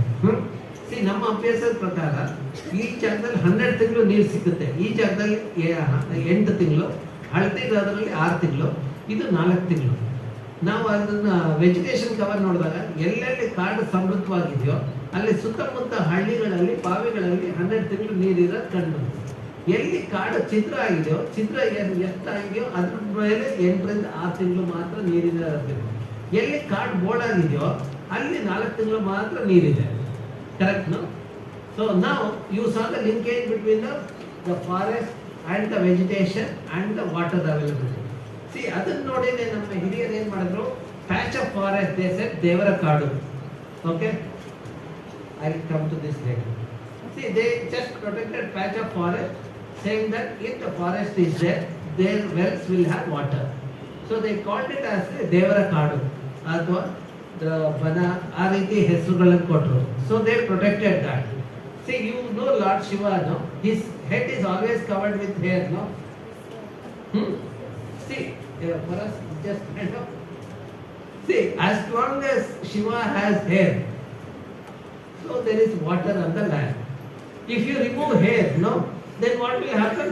All the water you put on that bowl to land, it will go, no, flow as water. Then there won't be any water. So that's where, as long as the land is covered with vegetation cover, you have the water 12 months. You have seen, no, Lord Shiva's head is like that only, no? So why Shiva has the head like that? Because he wants to retain the water. If he retains the water, he will be cool. See, why girls are cool? Because their head is always cool, isn't it? Same thing happens with the Mother Earth. When you cover Mother Earth with a tree, you will have lot of water. Okay? Now, you all know about frogs, no? Why frogs are known as amphibians?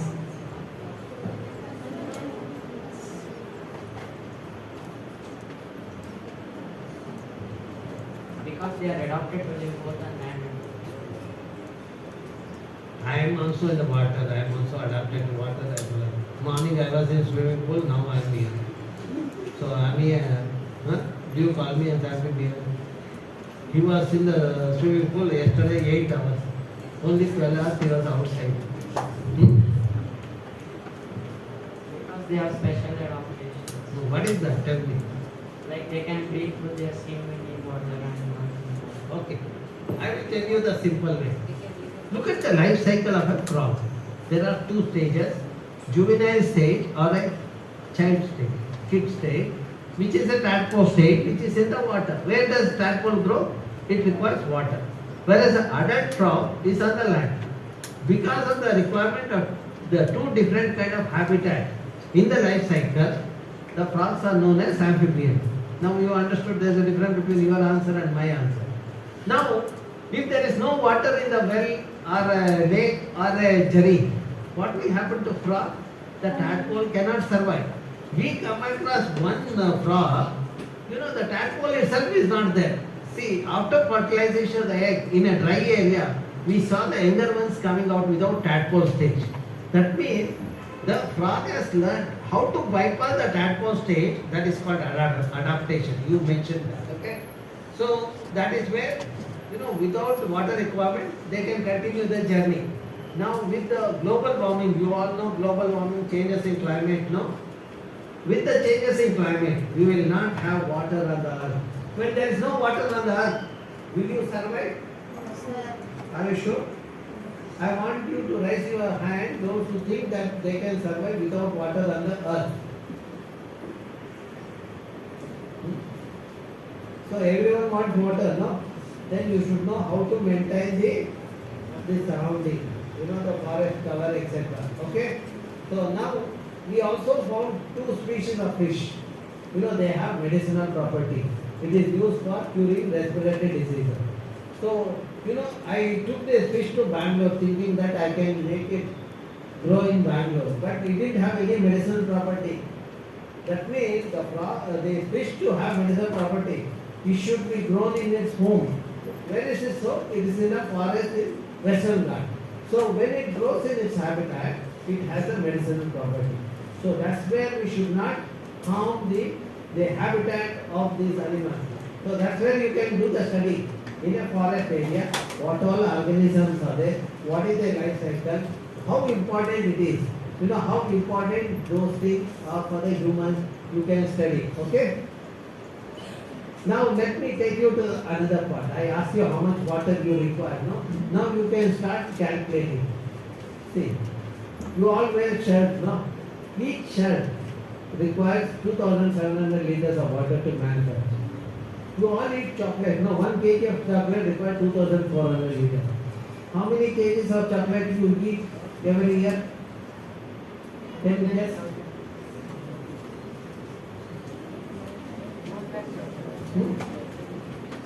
Hey, Paras, he is saying something. More than 20. 20 kgs. Okay. More than? Huh? 2 kgs. Okay. Next, who has a hair like you, no?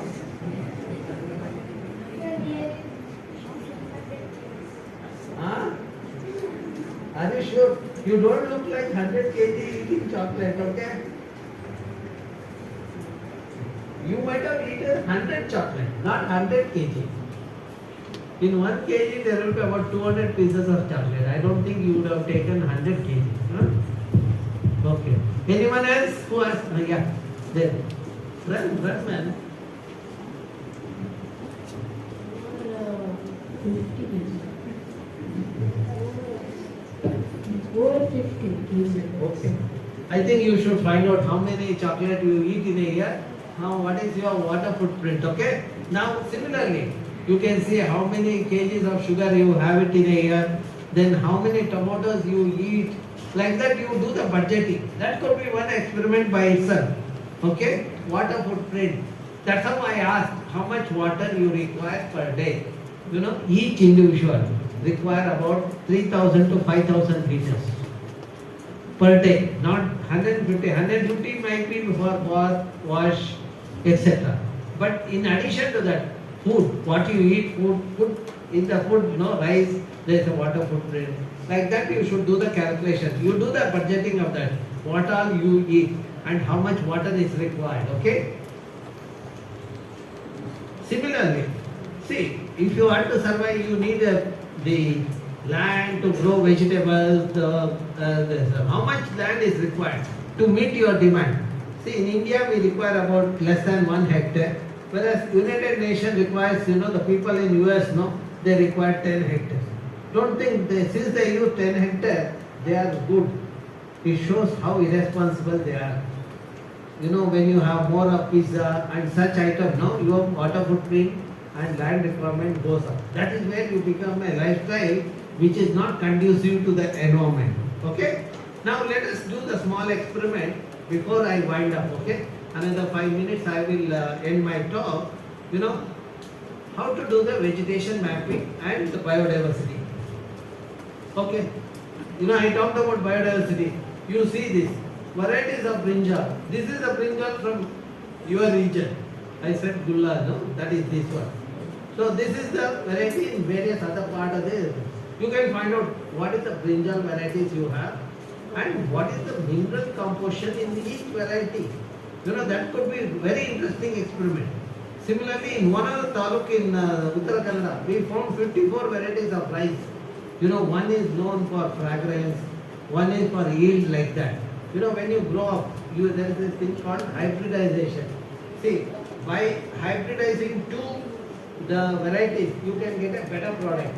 So, for example, this brinjal is known for the, the taste, etc. The other one may be good for the quality. So, if you hybridize those two, you get a good quality with a fragrance, etc. That is the hybridization. And today, even at genetic level, people are doing it. Okay. Now, you also, suppose if you go to the forest, what do you need? You need to know the location. That is where GPS is required. Then you may require the rope to put a plot. This one I said plot of 100 meter by 100 meter. Then you need a tape. Okay. You need densiometer to find out what is the canopy. Whether it's a dark canopy or an open canopy. And then you need signature if you are collecting samples like leaves, etc. Okay. So then you collect a map of your village. Do the mapping of that. Once you have the map of the village, you overlay that on Google Earth. In your village, where all trees are there, you can map it. Our Tulika will tell you how to map that using GPS or the mobile. Okay? Then you can go to the field in your village. You can place where all trees are there. This red indicates the various trees in the region. Okay? Then this is, see the close-up where we have done the mapping. See, now we know that in that village where all the trees are there, what kind of trees are there. Okay? Then, see, we have given color depending on the type of the vegetation. Okay? Then, let us say how to do the carbon assessment. I said you need to know the girth. See, our friend is measuring the girth of a tree. Then you can find out the height of a tree. You all know the trigonometry, the tan theta. Okay. If you do not know, how will you find out a height of this root? Okay. You stand here. Now you know his height, no?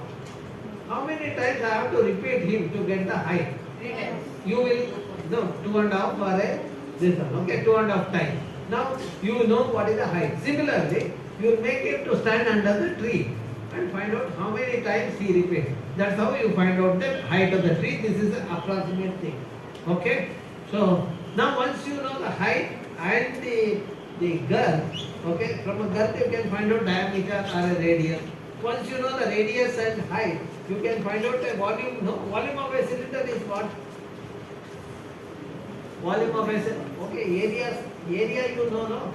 Sir. Area of a circle. Similarly, volume of a cylinder. So forgotten already.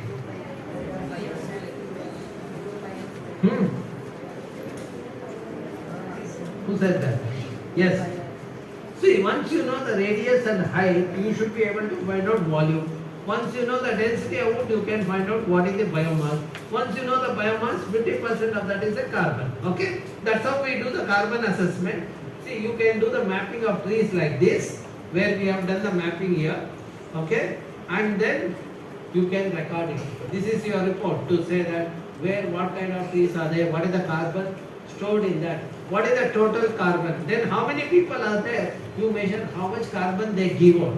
See, an individual give out the carbon dioxide to an extent of 980 grams per person per day. The elderly people, half kg, 540 grams per person per day. You find out how many people are there, how many adults and how many children. Then you know quantity of carbon that is released by the people at home. Then see how many plants are there. Take the ratio. You will come to know whether there is more carbon or less carbon. There is more carbon, no? Gentlemen, that's why you are opening your mouth. Okay, now how do the children do the measurement? See here, class students are measuring the girth and height of a tree. When they go to the forest, no, some 40-50 fellows will go. They also enjoy, and then you see they are enjoying here. Some fellows climb the tree like that. They will play the thing. And you know, when each tree is measured by 60 or 40 students, you can also find out what is the mean, what is the standard deviation. You can also learn statistics, mathematics. See, in one go, you get to know the science and also mathematics. This would be very effective experiment, okay? Then, wherever water body is there, surrounding area, what are the plants are there, using GPS you can map. You can collect the water sample. See, children are taught how to collect the sample. They go to field, collect the sample, and then, see, children are analyzing through the microscope. See, these are the sketches they have drawn. These are the pachi. You know pachi, you know, no? At your home, when there is a slippery floor, no? When you see it under a microscope, you will see this kind of the organisms there. These are called algae or diatoms, okay? See, you can also do that. You can do the sketches after seeing the microscope. Okay, at this stage, you will know how to use microscope, okay? Then, we will come in August, we will listen to your presentation. We will select the best ones out of that, okay? That is our agenda, okay? Then, the conference will be like this. This happened in Alva only in 2016. You see, the minister was there, the Swamijis were there, all people were there. You know, experts were there. Then children had come, okay? So if you need more details, this is the website, you get the details. You can write to me. My email ID is tvr@iisc.ac.in, okay? Then these are the portal where you see the publication. What our work, all those publications are available, okay? You understood? Did you understand what I said?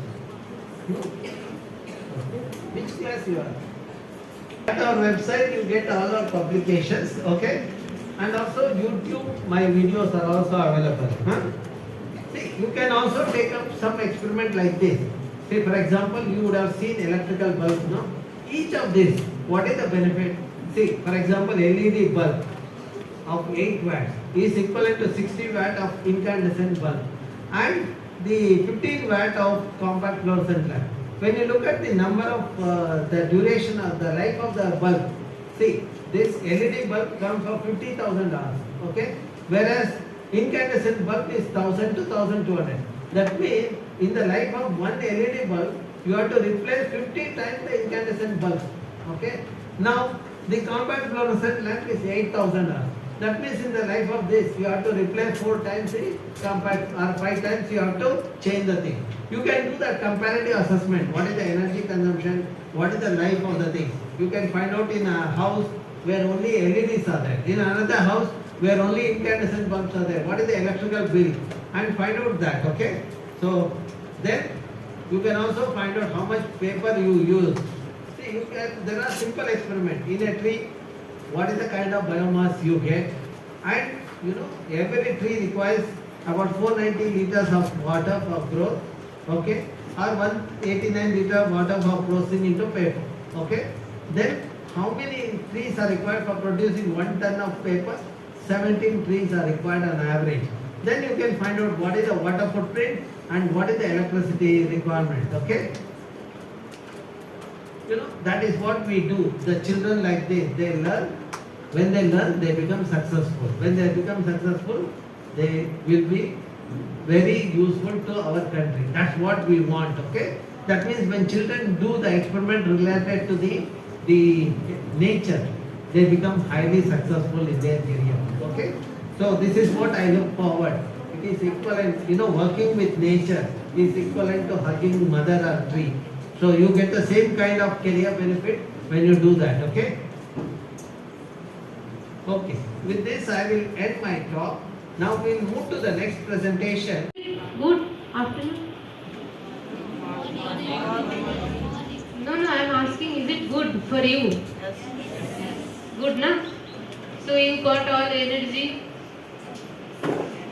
all energized. Battery level is up or down? Up, na? So how many of your battery level is above 70%? Okay, so how many of yours is above 50%? Only. What about others? You all said your battery level is up. Okay, I'll ask again. How many of yours battery level is above 50%? Okay. Try again. How many of your battery level is above 55%? Okay. So, you remember sir showed us some beautiful maps while presentation? Right? And he gave us also ideas about some projects. Correct? So for your project, if you make the maps yourselves, will it be good? I can't hear you. Yes. I can't hear you. Yes. Okay. So all of you want to make maps yourselves? Yes. Okay. Now you are ready to go to field with me? Yes. How many of you are ready? Okay. So before going to field, we need one instrument. How many of you know this instrument? What is this? GPS. Correct? Are you sure this is GPS? Okay. So now we are in the field. Okay. We are in the field. You can see three people. One person is identifying the trees. Can you see? Yes. He is looking up and identifying. Yes. Another person is taking the GPS point where the tree is located. Yes. Okay. And the other person is noting down. Okay, now? So now, yes, field information. So now you know how to go to field and how to conduct the field survey. Correct? But we do not have that GPS with us, all of us. Hai na? That's the problem. That's the problem, right? Okay. How many of you have that device? I want to see hands. Long hands. So, all of you have? I want to hear loud answers also. I am ready. So, all of you have this device. In that device, there is one thing called Google Maps. Using that Google Maps also, we can use it as a GPS because GPS is already inbuilt in our mobile phone. So now all of you have GPS? Yes. Who said no? Who said no? Okay. In your mobile phone, GPS is already inbuilt. So now how many of you have GPS with you? Huh? You have GPS in your mobile, right? So how many of you have GPS right now? Right now I mean you have it in your home or somewhere else. It is there now? So there is no problem in conducting the field survey? Yes, no? Yes or no? Yes or no? Okay. Now I will tell you two applications that you can install. Okay. You have to note down two applications that you can install from Play Store. First one is GPS map camera. First one is? What is first one? Okay. This works simple like your camera in your phone. Okay. But the interesting thing that it does, it gives the location, also the date, time. And can you see that lat and long written there? Can anyone tell me what is lat and long? Very good. So now you know where I have taken the photo of that aquatic plant? Where? When I have taken that? Yesterday at 7 o'clock, right? You can all see? All of you? You can also do this kind of thing? Simple, na? Yes. Okay. I will show you one more thing. Can you all see the mango garden? Yes. Big mangoes. Yes. Can you all see the peacock? Yes. So can you see when I have identified the peacock in the mango garden? Yes. And where is the location? So now you can also get the field data like that and use it for your field project, right? All done now? Yes. Agreed? One application over. Now second one. Okay. That is called Google Earth. Looks like a blue colored football. Okay. You have all used Google Maps, right? Yes. In Google Maps, when we click on that blue kind of round thing, it takes us to where we are currently now. Yes. Correct? Yes. Correct or not? Yes. Yes. I want this kind of answers, okay? So, in this application, it works same. Just same like Google Maps. You just have to click on that location where you are currently now, and here the fun part is you can save the point. So when you come back, you can use it for your field project. Okay? Yes. Done? What are the two applications that I told you? And other one? Google Earth. Okay. So now we have collected the points in our field. Now it is time to come back to our school. You want to come back, na? Yes. We have to make the maps. We have collected the points, we have to make the maps also, na? Yes. So now you will all make the maps? Yes. So to make the maps, we will use the application called Google Earth Pro. So that all of you can become a pro in map making. All of you want to become a pro? Yes. How many? I want to see hands. So all of you want to become a pro in map making. So from today onwards, okay, no searching in Google that give me a map of this thing. No searching in ChatGPT or Gemini or whatever. Okay, you will make your own maps. Promise? All of you? Okay, you will all talk. Repeat with me that I will make my own map. I will make my own map. Again. I will make my own map. Thank you. So now we will see how this Google Earth Pro works. Okay. So it helps us to create maps first. Okay. Then second one, that points and locations that you are collecting, the area that you are marking, that measurement also you can do in this application. Yes. Google Earth Pro is a premium. No, it is not a premium. It is free software. I will tell you how to install it. Okay. Just 2 minutes. Okay. Then this also works like a time machine. You all know time machine? Yes. So using this we can go to the past and see what was the condition before. Okay. It's like going back to a childhood and see how we were there that time and how we are now comparing. Okay. So now you all know what all we can do using Google Earth? Yes. Now we have to use it now. For using it, we have to install it. Simple. Go to Google. Search Google Earth Pro. What you will search? Google Earth Pro. Now you have searched. It will give you this search result. Earth versions. When you click on this Earth version, you will be taken to this website. In this website, down you have to scroll. Okay? There you will see this option. Download Earth Pro on desktop. What will be the option? When you click on it, it will be saved in your computer. Okay? Then when you save it, installation is completed. You will see this icon on your screen. Can you see this grey and white football kind of thing? It will come on your desktop. You can use it from using this icon. Okay? Now you all have this app? We have installed it? Yes, your question. Can we install it in Android? We can install it, but operating it from your laptop or desktop becomes easier. You can try it in your phone also. Okay, when you open it, first glimpse will be like this. Okay? Then it will give you a glimpse of where you are currently right now.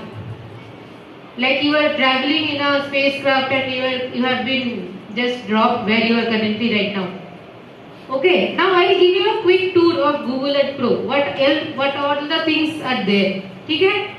See this carefully. So on the top left thing, there is a menu bar. What is there? Menu bar. Menu bar. Just beside menu bar, there is a toolbar. Okay?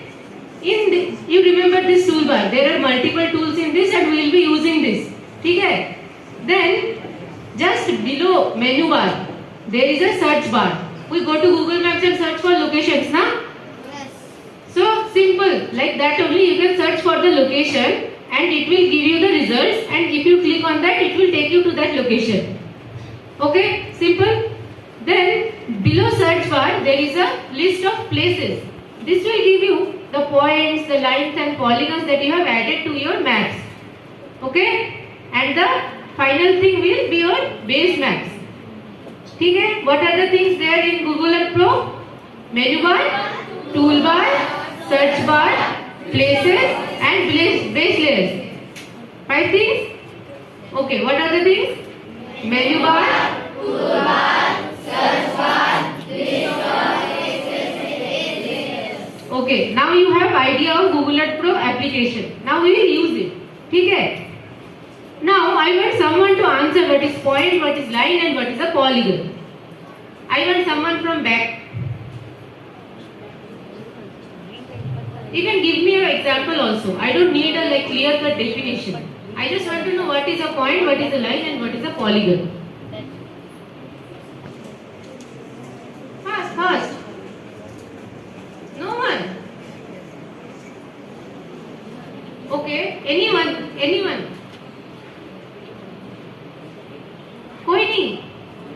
Yes. Point means place location. Yes. Lines, borders, rivers, roads. Correct. And polygon is the Area. region. Very good. Okay. So how many of you have confusion about this? Okay. So can I have like 5-6 volunteers? Yes, come fast.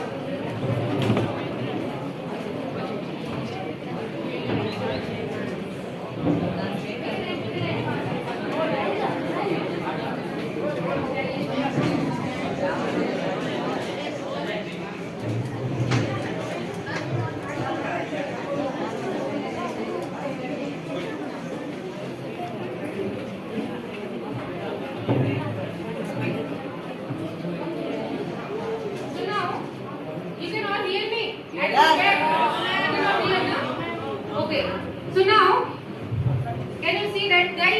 Yes. He is point A. Put your hand up. Point. Your Point A. your Point C. point B. Point E. Point F. Now you know what is points? Yes.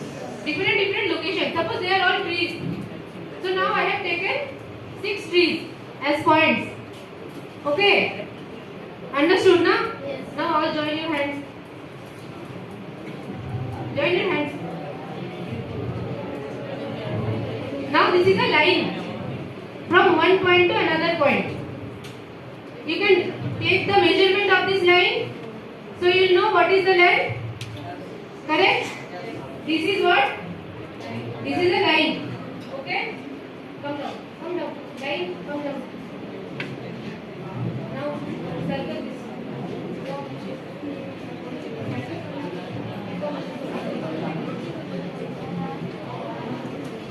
What is this?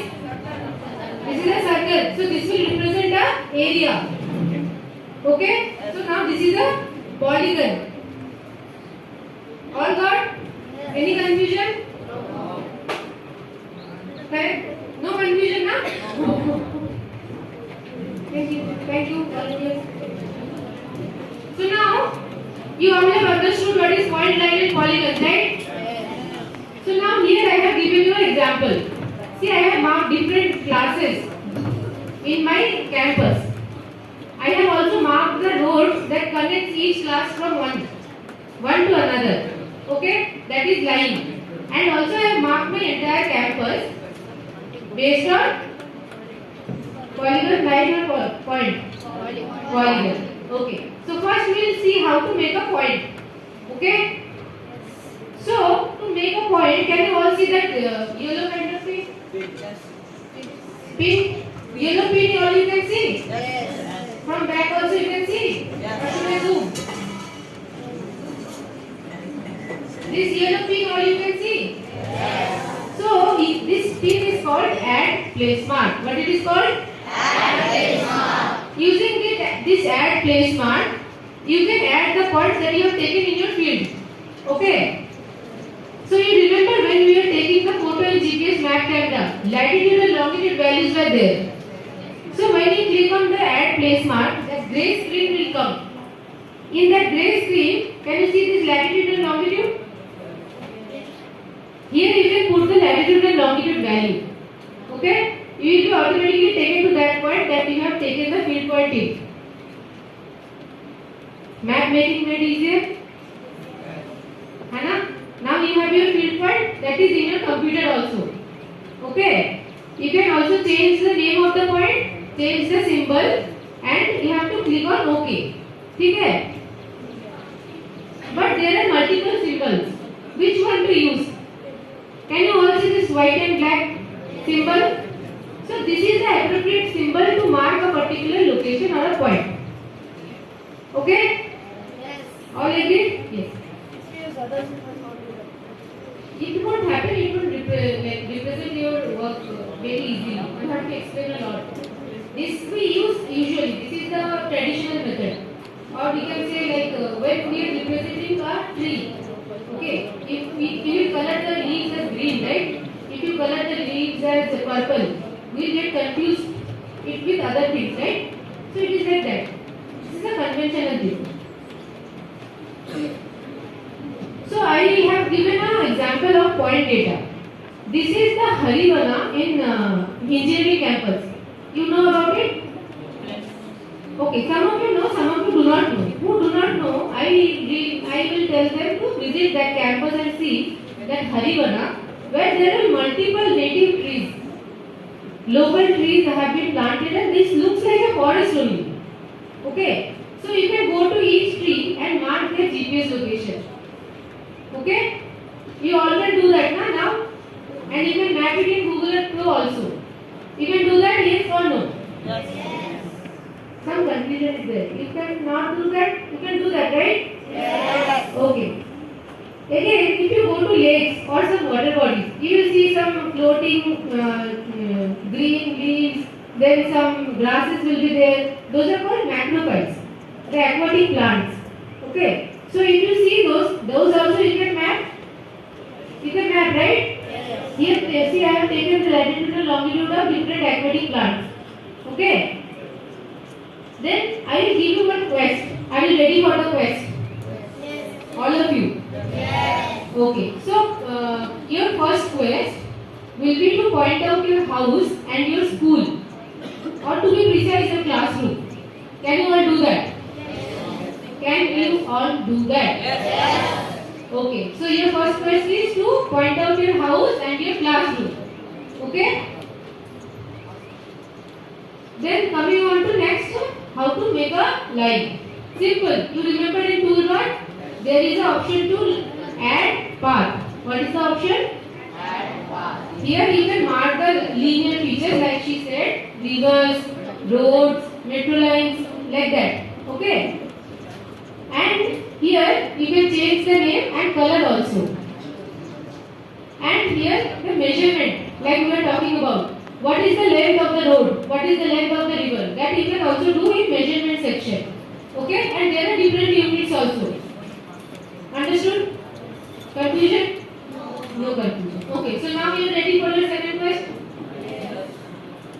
Second quest, are you ready? Yes. Okay. So now you have marked your house and your school, now? Now all of you will have different route to your school. Yes. You can mark the road.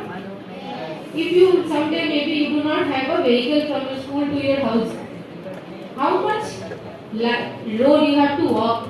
You can measure from that, right? Because you know how to measure the lines also.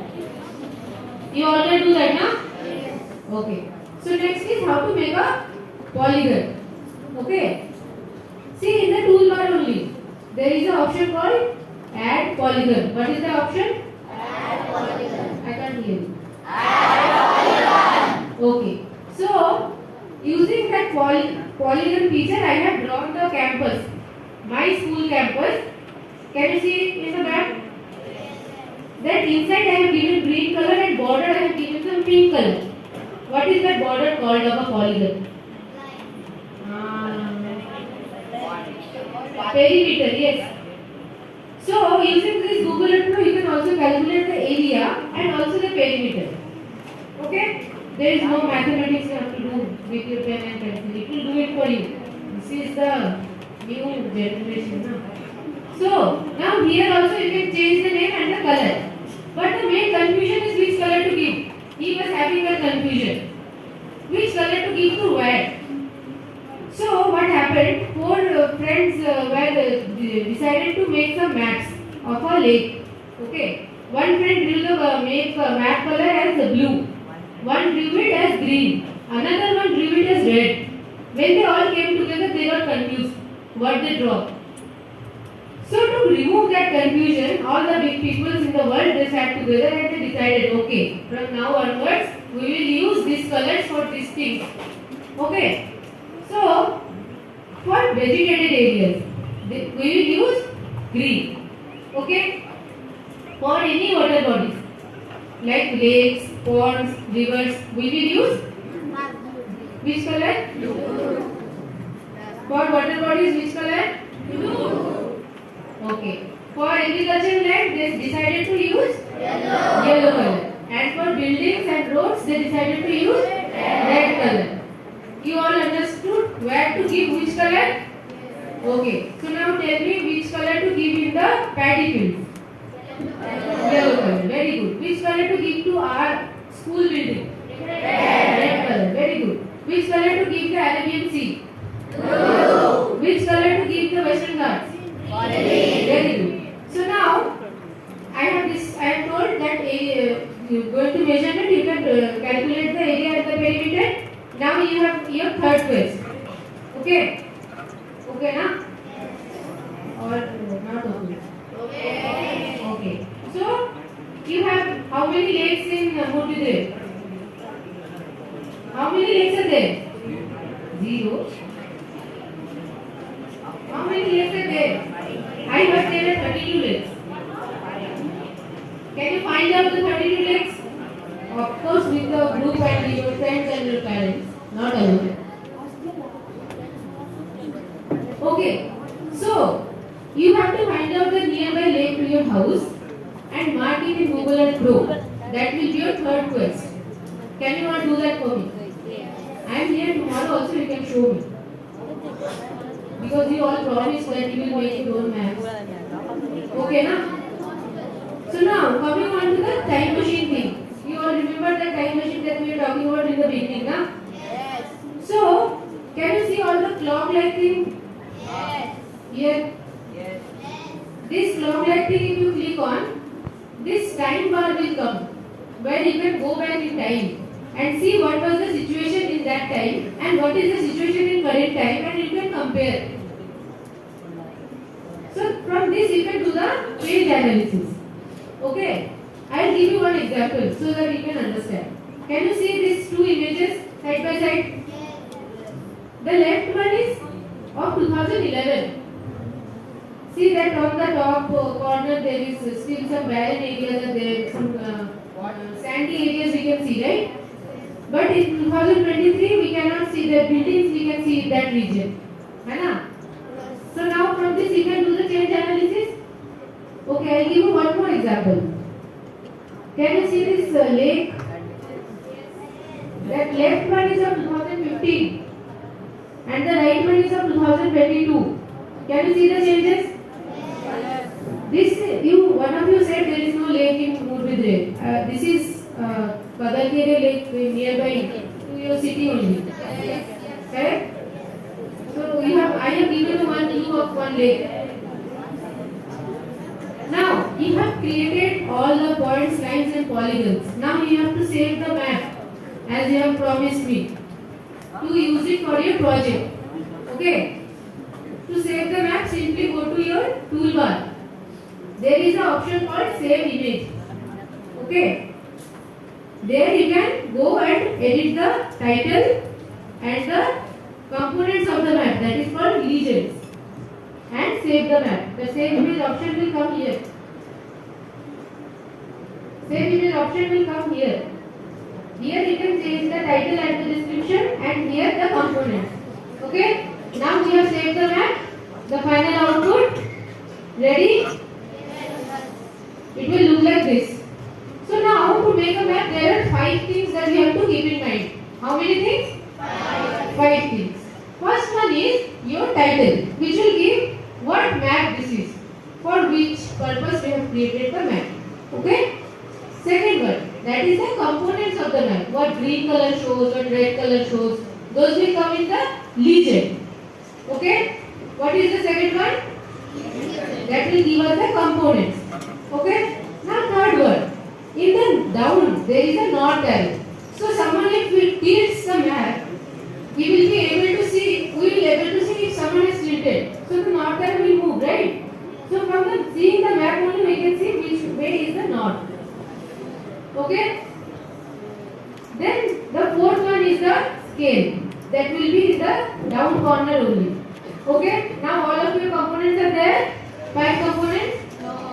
No. Okay. What is the fifth component? Any guess? Yes. You told correctly. Huh? Yes, the content has to be there, na? Very good. So now, what are the 5 major components of a map? Title. Second one, region. Third one, north. Fourth one, scale. Fifth one, content. Now you all know how to make maps? You have all read of pros?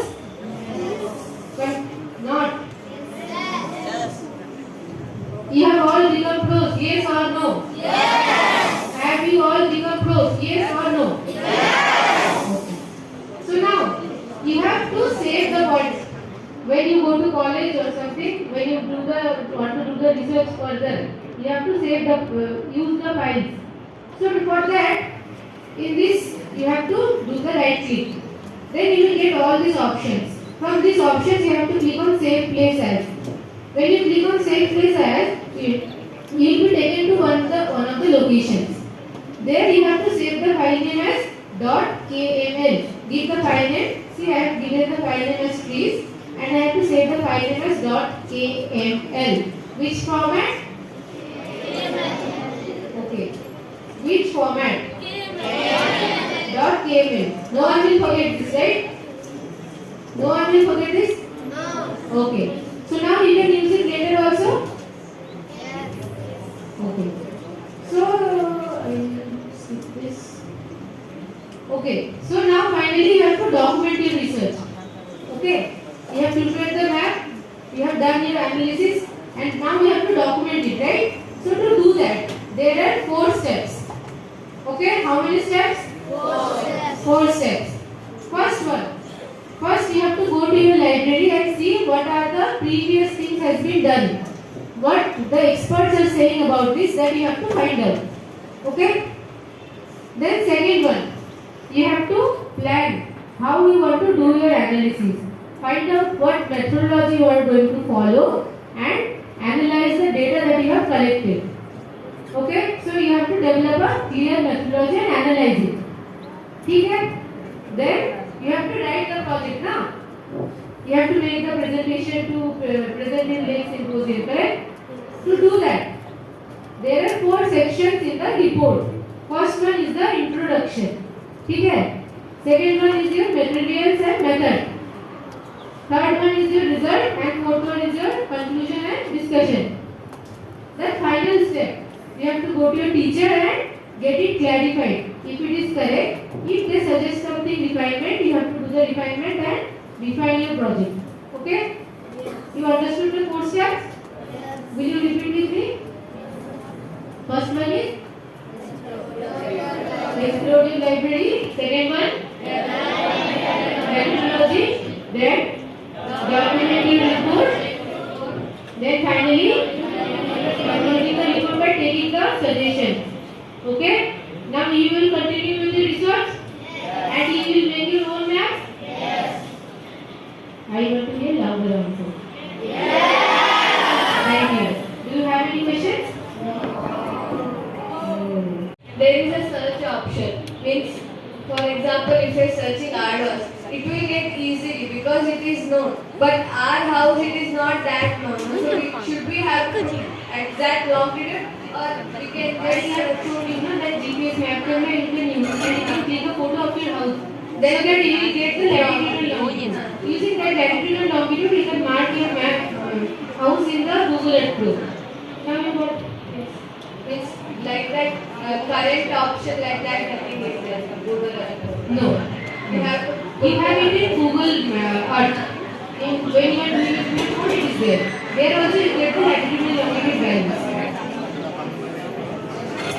Any more questions? Thank you. Kingdom have. Okay, so the feathers are very unique and also the beak is unique only to the birds. And the other thing that is very unique to the birds are the eggs. So only eggs and some of the reptiles lay hard-shelled eggs. All other organisms, they have different material as their shell, but only the birds and some reptiles lay hard-shelled eggs. So please remember, birds have three very unique features, that is feathers, beaks and hard-shelled eggs. Then other than that, the other thing, they are warm-blooded just like all of us. They have wings like many other creatures also possess. Then they have 2 legs and they are vertebrates. So once they developed the wings, they started moving to places which otherwise they would not have visited. They crossed over mountains, they crossed oceans and seas, and they were exposed to new habitats. Okay, so once they went to all these new habitats, they had to adapt to those changing conditions. And you know that across the globe, the habitat and the climatic conditions are not the same. They are very different. And every time they were exposed to a new kind of habitat and they started living there, they had to adapt to the new type of food available there. And Vinay? Can you please mute so that I'll not hear my own voice? I think it's better. Okay, I'll continue. Alright, so once they started going to all these new places, they were exposed to new food items and also habitats, because of which they started undergoing changes in order to survive in those conditions. So like that, they started diversifying into new species. Even today, if you see, the crow that was considered the Indian jungle crow, the one that you see as fully black, that was considered a single species across India. But today, if you see, the one that is found around the Himalayan region is considered a different species, considered compared to that of the South India. So this happens because these crows do not migrate, and eventually they adapt to the existing conditions so well that they will look very different from their relatives in other areas of the world. So that way, the diversification happens, and today in the world you can see about close to 11,000 different species of birds. You don't have to worry about all the others, it's just for your information.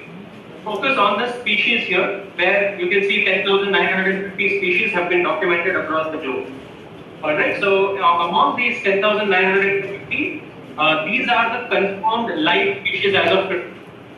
There are many more that were there. Around 13,000 species are documented across the globe, and many of them are extinct. Okay, so today considered alive are about 10,950 different species across the globe. Now, when we look at India, we all have studied that it is a mega diverse country. It has different diversity in terms of people, food, and also its geography.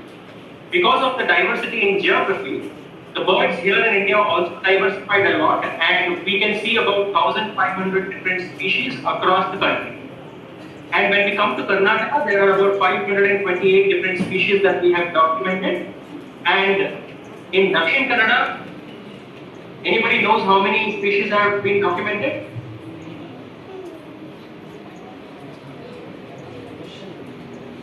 There's a question, how many of you know about the number of species in Dakshin Kannada?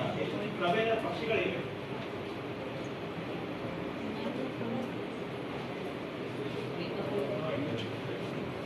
No idea, okay. There are close to 200 species that have been documented in Dakshin Kannada area, but in Moodbidre, how many species are there? Nobody has documented it. We have started documenting through the engineering college. There is a chirp club. So through the club, we have started monitoring it now. And within the Mizar area, the engineering college campus itself, we have documented about 111 species of birds. Okay, and you can also refer to the book that we have published from the college, which is called Birds of Shobhava, which has details of 104 different species, which I will come to a little later. Okay, now in your locality, wherever you are staying in Morbitre, in your locality, how many species are there, we do not know. So you can do a survey, you can take that up as a project, and you can understand what these birds are doing there, why they are present in that area and not other areas, and how they survive in that area, how they have adapted to your locality. All these things you can definitely study and present as a project. Now there is an organization called IUCN. It stands for International Union for Conservation of Nature. I will repeat that.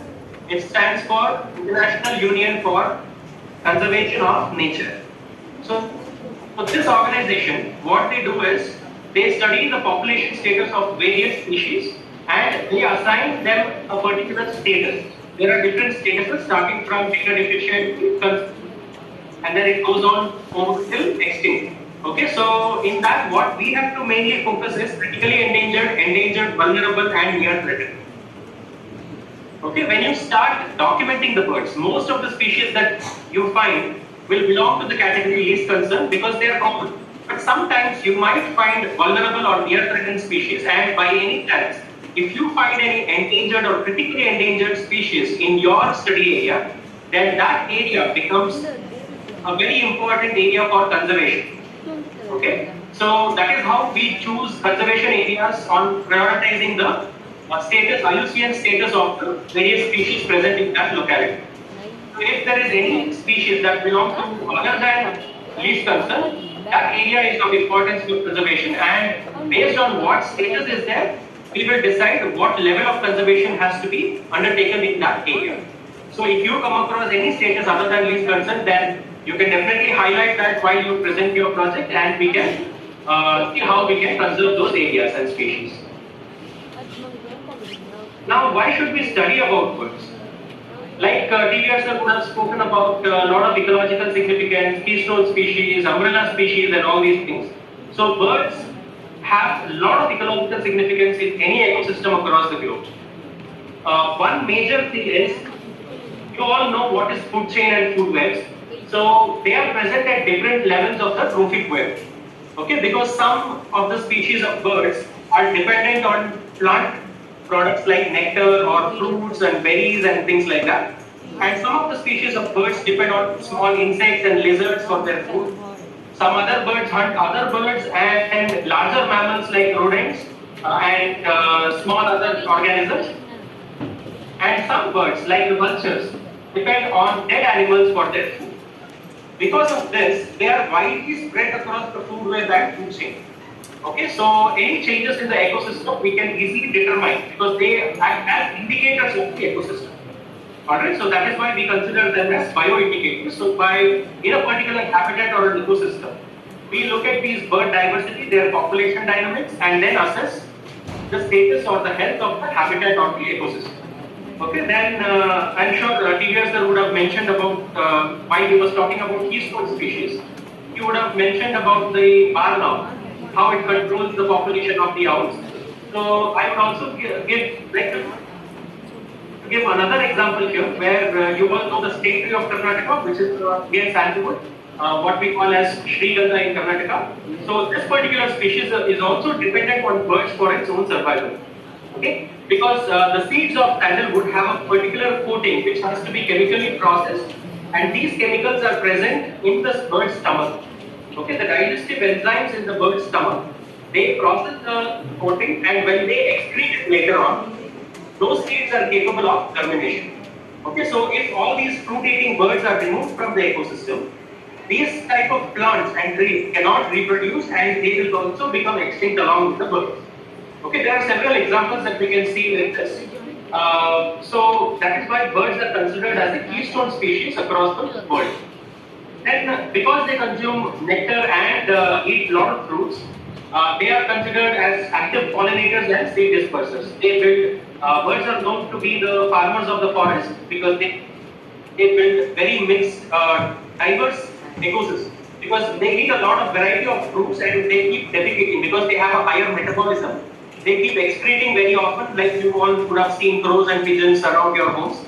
They keep excreting very often. So similarly, all birds do that, and when they do this, the seeds, whenever they consume fruits, the seeds inside will not get digested. That will be excreted later on. So that will start dominating and becoming trees and plants later on and forming a very effective ecosystems. Okay, so let's move. So birds not only give ecological significance or ecological services to us, but they also give us technological significance. That is one such example some of you might have seen in YouTube or WhatsApp about this particular example, where in Japan, when they discovered or invented the bullet train, it was built for speed. And because of which they changed the shape of the engine to the form of bullet. And it was a great initiative that they had built for the transportation sector. And every time they did the test run, there was one major problem. These trains were traveling in very high speed and they had to travel through certain tunnels. And every time they passed through the tunnel, there was a huge sonic boom. See, imagine a small bullet traveling through the barrel of the gun. It creates an explosive sound, right? Similarly, now imagine the bullet being the train and the barrel of the gun being the tunnel. Imagine the intensity of disturbance that could be created. Okay, so luckily one of the lead engineers happened to be a bird watcher, and on his off day he was sitting by the lake and observing different birds in the lake. And like most of us would have seen near the water bodies, he saw a kingfisher which came and dived into the water and caught a fish. Initially he thought the life of the kingfisher was very easy because all it had to do was catch the fish and eat them. But eventually over time, he saw the kingfisher do this multiple times. And when he observed that very closely, he saw something very interesting. Every time the kingfisher dives, the first organ that enters the water is the beak and the head. So whenever the beak and the head enters the water, there is no splash. Now the kingfisher has developed this mechanism because fishes have an organ called lateral line, which is a sensory organ. If you have aquariums at home, you would have noticed a dotted line from the gill all the way to the tail. This is the lateral line which acts as a sensory organ. What it does is, sometimes we throw stones into the water body, right? So when the stone hits the water, there is a disturbance. The moment the fish senses this disturbance, the body will move in the opposite direction. It is involuntary. The fish does not have to think that, okay, I have to move, there is a disturbance. Like how we are all breathing, right? So we don't think that we have to exhale, inhale and exhale. So that happens naturally. Similarly, the fish also moves naturally without thinking. Alright, so in order to make sure that there is no disturbance, because if there is a disturbance when the kingfisher dives, the fish will automatically move and it will not get the fish. So in order to ensure there is no disturbance and catch the fish, the kingfisher over hundreds and thousands of years have developed this mechanism where its body is so streamlined that it enters the water without creating any disturbance. Now when he observed this, he redesigned the entire shape of the bullet train, the engine shape, in the form of the bullet, this one, kingfisher's head. After they did this, and they did the test train, there was no sonic boom at all and the problem was solved. So a model that was going to be scrapped is now running across the world thanks to the kingfishers. Okay? So similarly, a lot of different models have been copied from birds and implemented in our daily lives. It could be in the aircrafts, it could be in the cars, it could be in different robotics. There are a lot of technologies that are invented. So you can also, while observing birds, maybe you will get some ideas where you can apply that in your daily life and come up with a new product or a technology. You can also think of those lines. Now when you start doing your problem, there is one major challenge that most of you will face. That is the identification of the birds. You will wake up early in the morning, at the time of sunrise you will go up to your study area and then you will start observing the birds. And when you start looking at different birds, initially you will see and enjoy the beautiful colors and shades and their activities and all that. But then when you have to write down in your logbook, when you have to take down the names of the birds, you will not know what to write. Some of you might know the local names. If you know the local names, you can definitely write down the local names and then later find out scientific name and the English name for the bird. But if you do not know, you have to become familiar with some of the shape, size and color of the bird. So I'll teach you how you can classify that. One thing you need to keep in mind is most of the birds have been given names based on their appearance. So, for example, a common bird that you can see around your homes are the rock pigeons, blue rock pigeons. So they appear blue in color and they are found on the buildings or in the ground. That is because they are well adapted to the rocky areas. Our buildings are a very good example for their habitat. So that is why they are able to adapt to urban weather. Alright, and so basically remember that whenever you find the name of the bird, right, to relate it to the appearance of the bird, so that next time you see the bird, you will really remember the name. If you try to mug it up, it will not stay and you will end up creating hybrids with the names. So when you see the birds, the first thing that you need to note down is the size of the bird. And when you say size, some of us might mention it is a small bird, it is a large bird and things like this. But when you describe that to me or to the team, we might not know how small it was or how big it was. So it is better to have some reference so that we are in the same page. So these are 4 of the very common birds that are found in South India, which can act as a reference for all of us. So you all know sparrow, myna, crow and eagle. So if you see any bird that is very, very small, you will compare that to sparrow. So if you see a bird that is smaller than sparrow, you will say it was smaller than sparrow and write down in your logbook as S minor. If it's slightly larger than sparrow, you will write S plus. Similarly, M minus, M or M plus for myna and crow and eagle similarly. Okay. So once you write down this, next is you need to write down the major color and the minor colors. When we say major color, you also need to note down from which part of the bird you are looking at. Because, say for example, the common kingfisher which we discussed earlier. If you see that particular bird from the back, the major color that you will see is blue. And if you are seeing the bird, the same bird from the front, the major color that you are going to see is orange. So it becomes very important to see which angle you are seeing the bird, from the front, from the side or from the back. You need to note down and you need to write down the major color and the minor color. So that it will help us narrow down the search and identify the species easily. Next, sometimes the birds come closer to you. If you are having a very nice garden around you, then you will have the opportunity to see the birds up close. So when you see the birds up close, do notice their beak because tell us what they eat. So when you look at a particular a woodpecker, you understand that there is a lot of insects and grubs that are in the habitat or ecosystem. And when you see a generalist, that is a crow or a myna, you know that there is a variety of food available. That is why these birds are more in numbers. Then if you see a kingfisher, you naturally understand there is a water body around and there is a prey species, that is a fish, amphibians or crabs and things like that which fish. So please observe the beak and note down the shape when it is possible. Then if you take the bird up close or if it's a very large bird, you can definitely note down what type of feet adaptation it has. Based on that, we will be able to narrow down the search and understand which part of the habitat it is.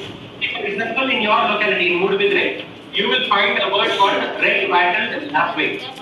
Okay, this particular bird, I can assure you, you will never see it on a tree or a wire or on a building. It will always be on the ground or you will see it flying. Okay, because it is a ground bird. So by looking at the feet, we will be able to tell which part of the forest or the habitat the bird lives in or spends most of its time. And not always the bird will pose for you or come and sit in front of you. So sometimes you will see birds flying up very high, like the eagles or the kites and the kestrels. So all these birds you will find them flying up high. So when you see them, to photograph or observe and sketch the wing shapes and the structures, so that will also help us to narrow down the search. So one is the size you can easily note down, and whenever you write down the size of the birds which are in a far off distance, please understand that you need to keep the distance in mind because even an eagle at a distance might appear very, very tiny. So please keep distance in mind when you write down the size. Then you write down the colors and the shape of the wings and you will be able to narrow down the search. And then some birds, the males and the female look similar, like the Ashibrinia here. And in some species, like the Asian koel, the kogile, what we call in Kannada, the males and females look very, very different. As you can see on the slide, the black color one is the male and the brown and white one is the female. They look like completely different species. The only common thing that they have is the bright red eyes that both of them have. All other things look very different, but they are the same species. So like this, there are too many species, and even the peacock and the peacock hen that you see, what we call as peacock, you know how the male and female look. So like this, there are a lot of birds that looks different, and you can easily identify. And some birds like this. This is a rosy starling, which I have personally seen in Mudbidre. They come to Mudbidre every winter, so from October onwards, you will be able to see them. So when you see them, they will appear like this when they arrive to India. They come from Turkmenistan without any passport and visa. So when they come here, they will all look like this. And once they come here, they start feeding on the rich source of food available here, and they get ready to feed. They feed, raise their chicks, and then fly back to Turkmenistan. Okay, so when they are getting ready to feed, the breeding males will develop a crest like this. So you can see the extra feathers on the head, right? So this we call in ornithology as crest. Okay, so they develop a crest to attract the females. So with this crest, they start dancing and trying to impress the females. Okay, so these differences appear only during the breeding season. After the breeding season, those feathers will fall off and you cannot make out the difference between the male and the female. Then this is another common bird that you can see in Mudbidre. So cattle, right? Wherever the cattle are grazing, you will see them walking around them. So even in this particular species, they will look like the left side image most of the year, and only during the breeding season they will grow golden brown feathers. And note how the beak and the leg also change the color. Okay, so only the strongest and the breeding males which are ready to breed, only they will grow these extra feathers and they will try to impress the female so that the strong genes are passed on to the next. So when you start identifying all these differences and noting down the species, one suggestion that I have is please do not look at a bird, write down the name and then look for another bird. Whenever a bird is in front of you, that's a great opportunity for you.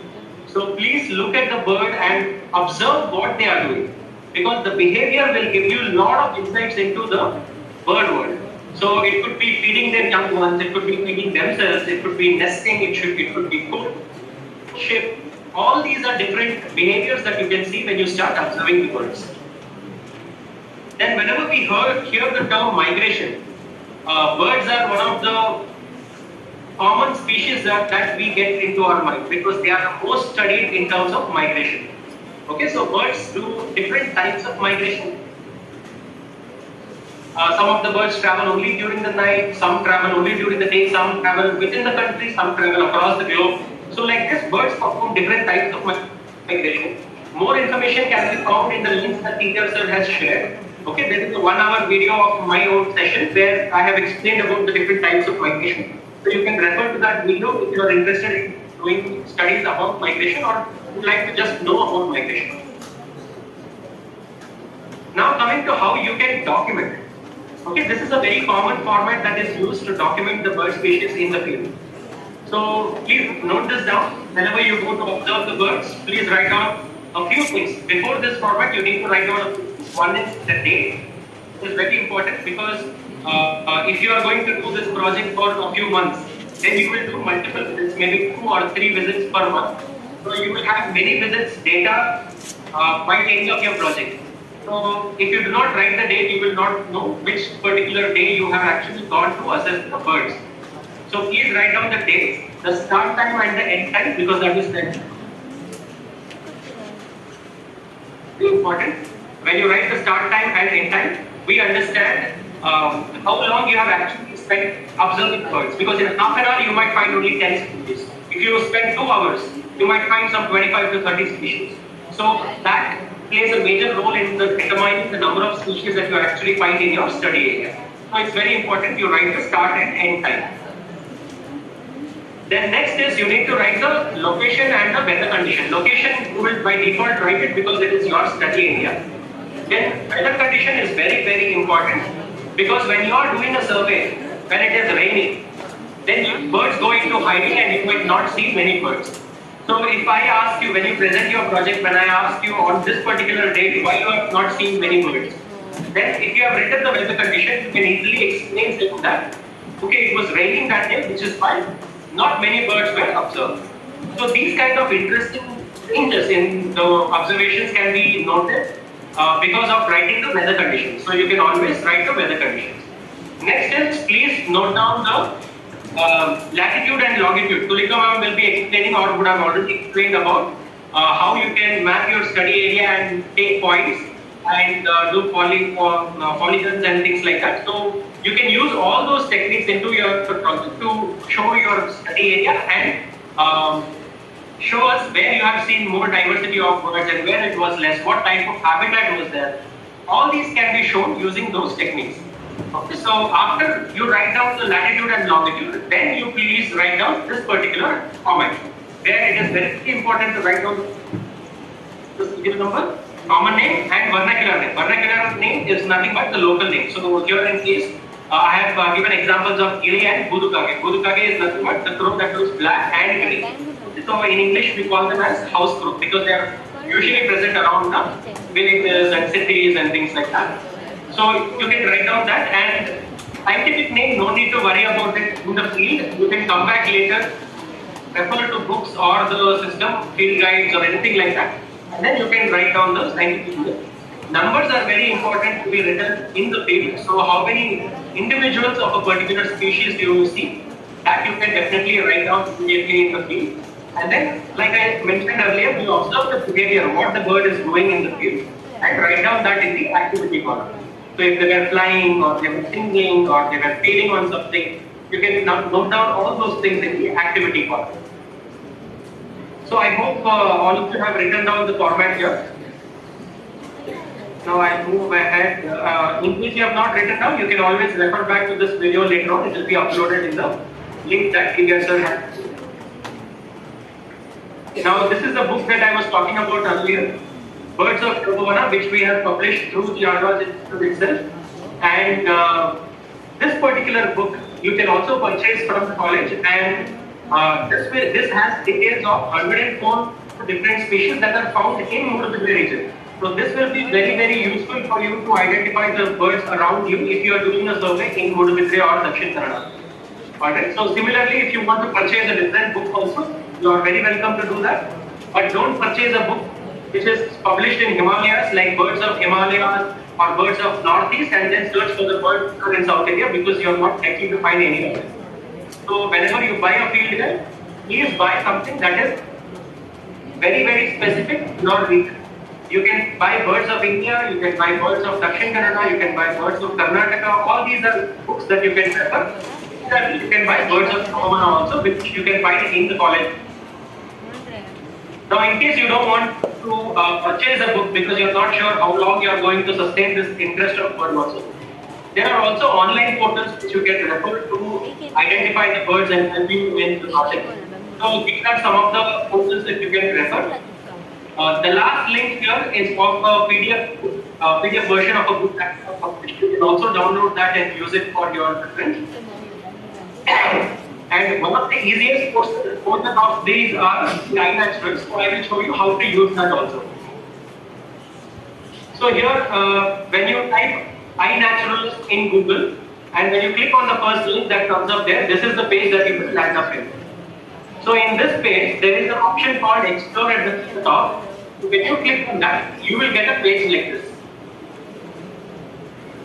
So you can see it is showing observations of all the different types of species. It could be plants, it could be animals, it could be fishes.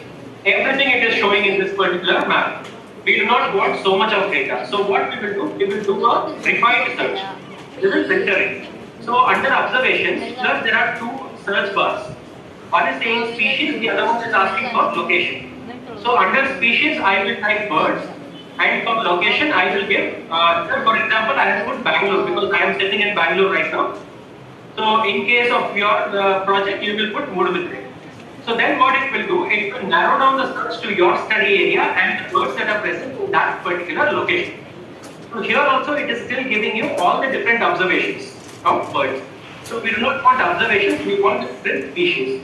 So what I will do, here is the species. So here it is doing observations, here is the species and how many identifiers are there and how many observers are there. So all we need at this point of time is the number of species. I will click on species. When I click on species, you see that it is highlighted and then photographic references of all the different species that are found within the area you have searched for. So say for example, I saw a bird that looks like the first one here, that is a black-head. So I will click on that. So when I click on that, it will open a page like this and it will give me some observation details and more photos of this particular species. Because not always the bird would have sat like this and posed. So I will look at different photos, including flying, sitting, stand, running, whatever photos are available. I will see all those photos and ensure that this is the species that I have actually seen. Now, if I am still not sure, what I will do, I will scroll down and I will see the range of this particular species. So you can hear how the area is highlighted in pink. So this is the area where blackheads are found across the globe. So if I am sitting at some other place and observing, and if I think that I have seen this bird, I could be wrong. Okay. So this is how we can narrow down the search. Then, so here, if you think that the species that you have noted, it does not show the geographic range, then there is an option similar species here. Okay, on the right side. So I can click on that. And when I click on that, it will give me all the birds that look similar to that of the black-head. So with this, I will be able to compare which bird is the one that I actually saw. Okay, and I don't have to scroll through the entire list, only the similar looking birds I can compare and I can easily identify the species that I have seen. So I hope that will help you to identify the species that you see across your study area and you will be able to identify all the species. In case you are still having challenges in identification of the species, you can always write to us and we'll be more than happy to assist you with that. And alternatively, I also visit Alva's every month. So 2 days I will be available at the campus and you can definitely approach me. You can ask one of your teachers and they will contact Vinay and we can come to your school and help you identify the birds that you have described. But you have to write the proper description like I have mentioned. The size has to be mentioned properly, the major color and the minor color, and the activity has to be noted down clearly. Only then we will be able to narrow down and identify the bird. With that, we come to the last part of the session. So I would like to conclude with this particular example, which also happened in Japan. So in Japan, crows eat walnuts. I hope you all know what are walnuts. We would have cracked the dry fruit. So walnuts, as you know, have very hard shell. It is very difficult to break open. So how crows open this is, they carry it for break height and drop it on the rocks.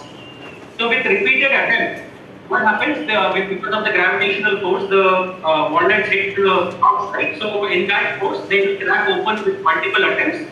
And then the birds will eat the walnut and fly away. But now, they don't do that anymore.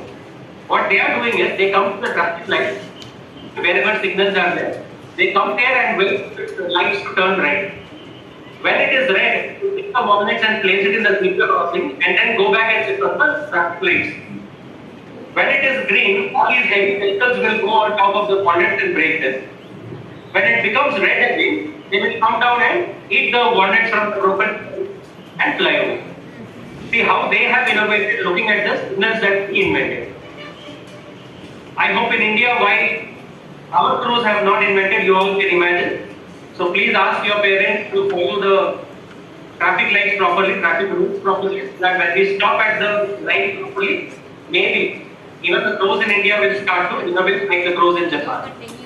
Okay? So with this, I conclude the session here. If you have any queries, you can ask. Otherwise, we can wind up the session. How we assess the quality of soil? So somebody can tell me why soil is important for us? Anybody? Where's the mic?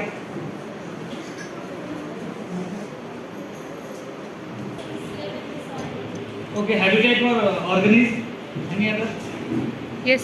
Without soil, you cannot survive because soil is the topmost layer of that. If that is not there, we cannot stand, we cannot walk. There won't be any organism.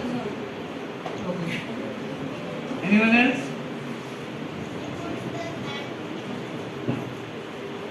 Louder. Holds the plant roots Okay. and contains the minerals. Will provide stability. Anything? Anyone else? Soil erosion, prevents soil erosion. Okay. Prevention from soil erosion.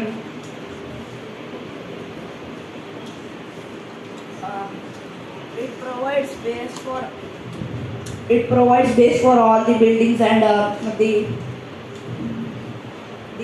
mountains or any structures which are high for all the trees and plants. Okay.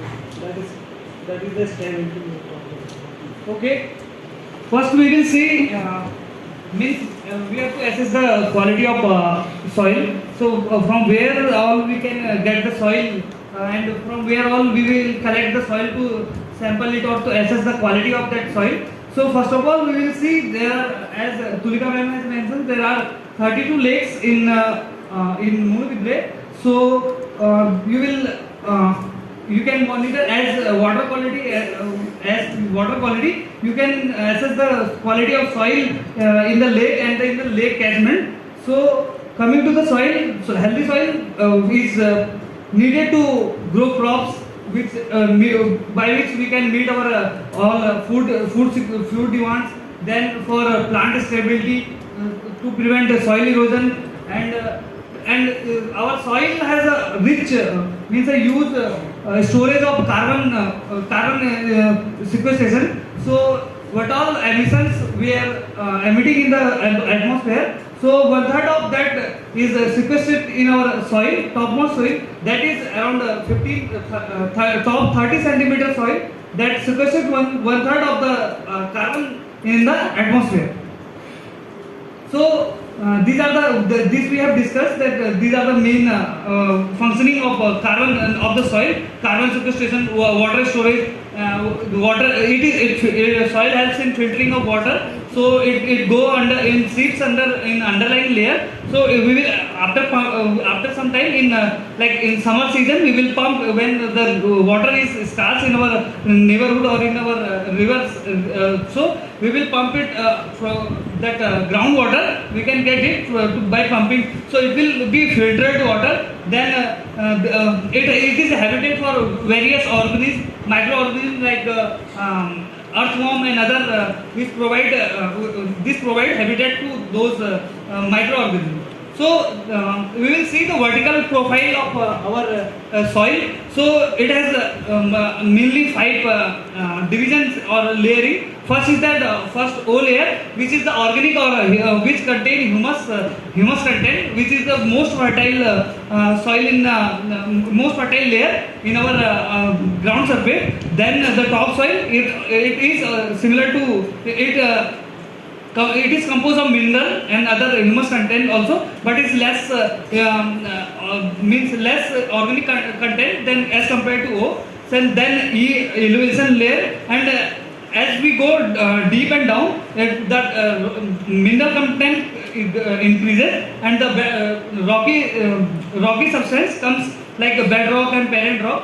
So there are the main threat to our soil. These are soil erosion, loss of this organic matter, like the erosion of top soil, and nutrients imbalance means when we use excess nutrients to get a good yield, it eventually results in nutrients loading in our nearby water bodies, and we apply so much of nutrient, so that that is not required for the plants. So it will go into our water bodies and it will pollute our water bodies also.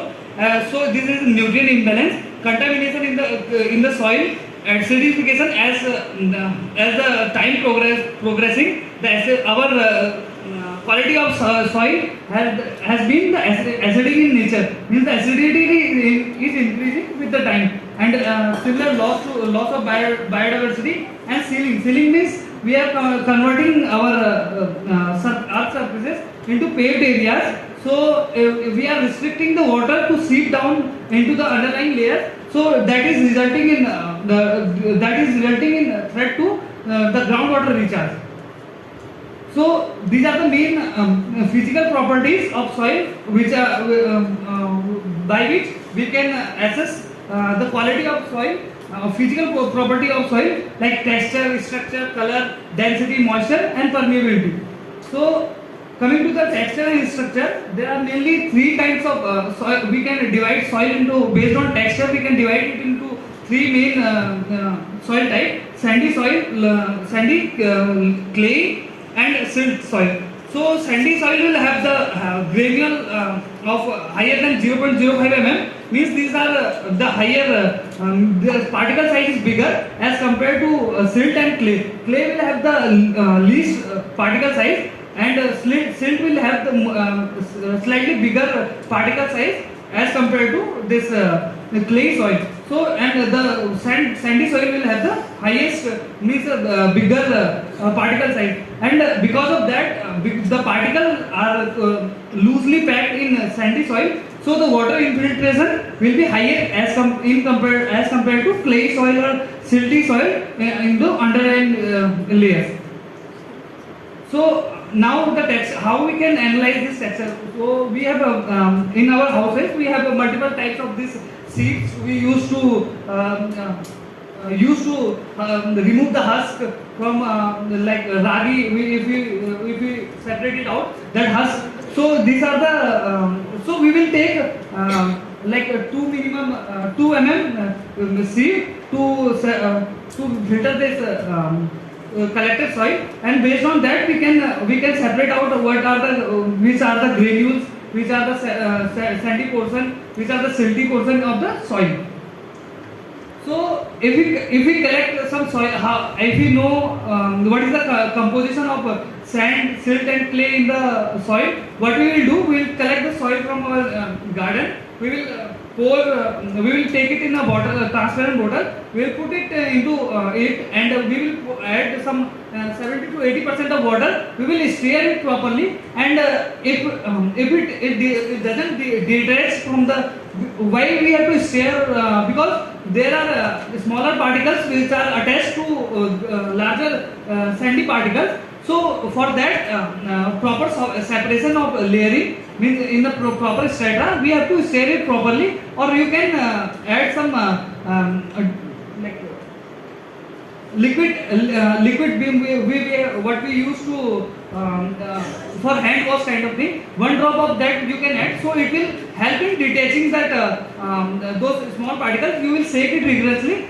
so it will separate it out, and then you can with the help of scale you can measure the length of that different layer. So at the bottom the gravels will be there, bigger particles will be there, and on that above that granules, means the sandy soil will be there. Above that that silt soil, and after this will not take more than 5 or 10 minutes to settle down, but this our clay soil, it will take more than 8 or 10 hours to settle down. So we have to wait, we have to put it in isolated place, so it will get settled down in 12 hours. So you will get that top layer will be not the top layer will be the humus and other organic content will be there. So below that you can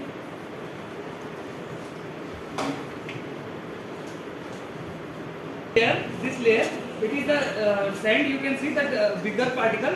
Above that this is that silty soil, and above that small thin layer, that is a clay soil. So, and this top you can see this with the bubbles and all dry matter, that will be the humus content or the organic content. So by that measuring that measuring by scale, you can assess the composition of different type of component. As this is a method we can use to assess the quality of means texture of soil. Suppose if we have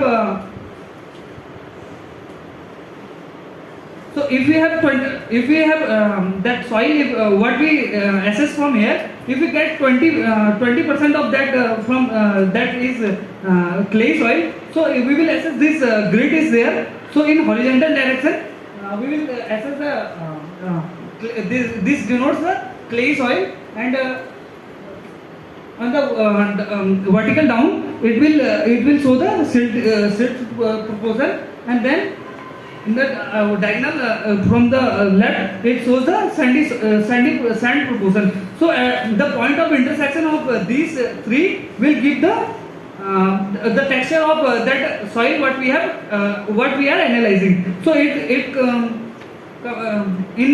falls into silty loam. So the type of soil is silty loam. So based on color we can assess the different type of soil also, like brown, red, yellow, grey, black. So brown soil or brown color are the common what we see outside, but the red soil denotes the iron content or iron oxide in the soil. So and yellow soil will show the iron oxide and indicate the limited organic matter. And grey soil will show the less dissolved oxygen. In that we can see where the water stagnation is there. We will see this grey color of the soil is there. And black soil means it is rich in organic content and high and fertile and good for plant growth. So and now coming to the third, we can assess the soil density also. So to assess the density of soil, we commonly use this core cutter method, in which we use a metal cylinder to assess the top around 6 inch. We collect the 6 inch of soil from the surface. So whatever we collected in that core cutter, we will weight it and we will divide it by the volume of that cylinder what we used to collect the soil.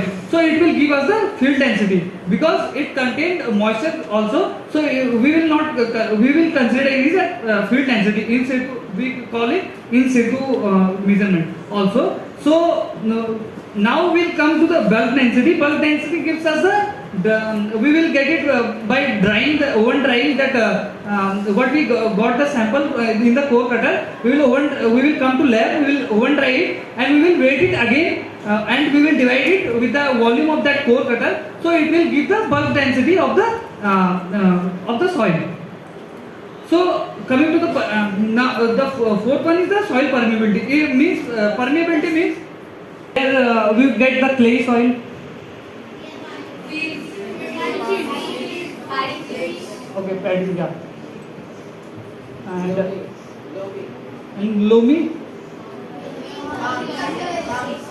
Where?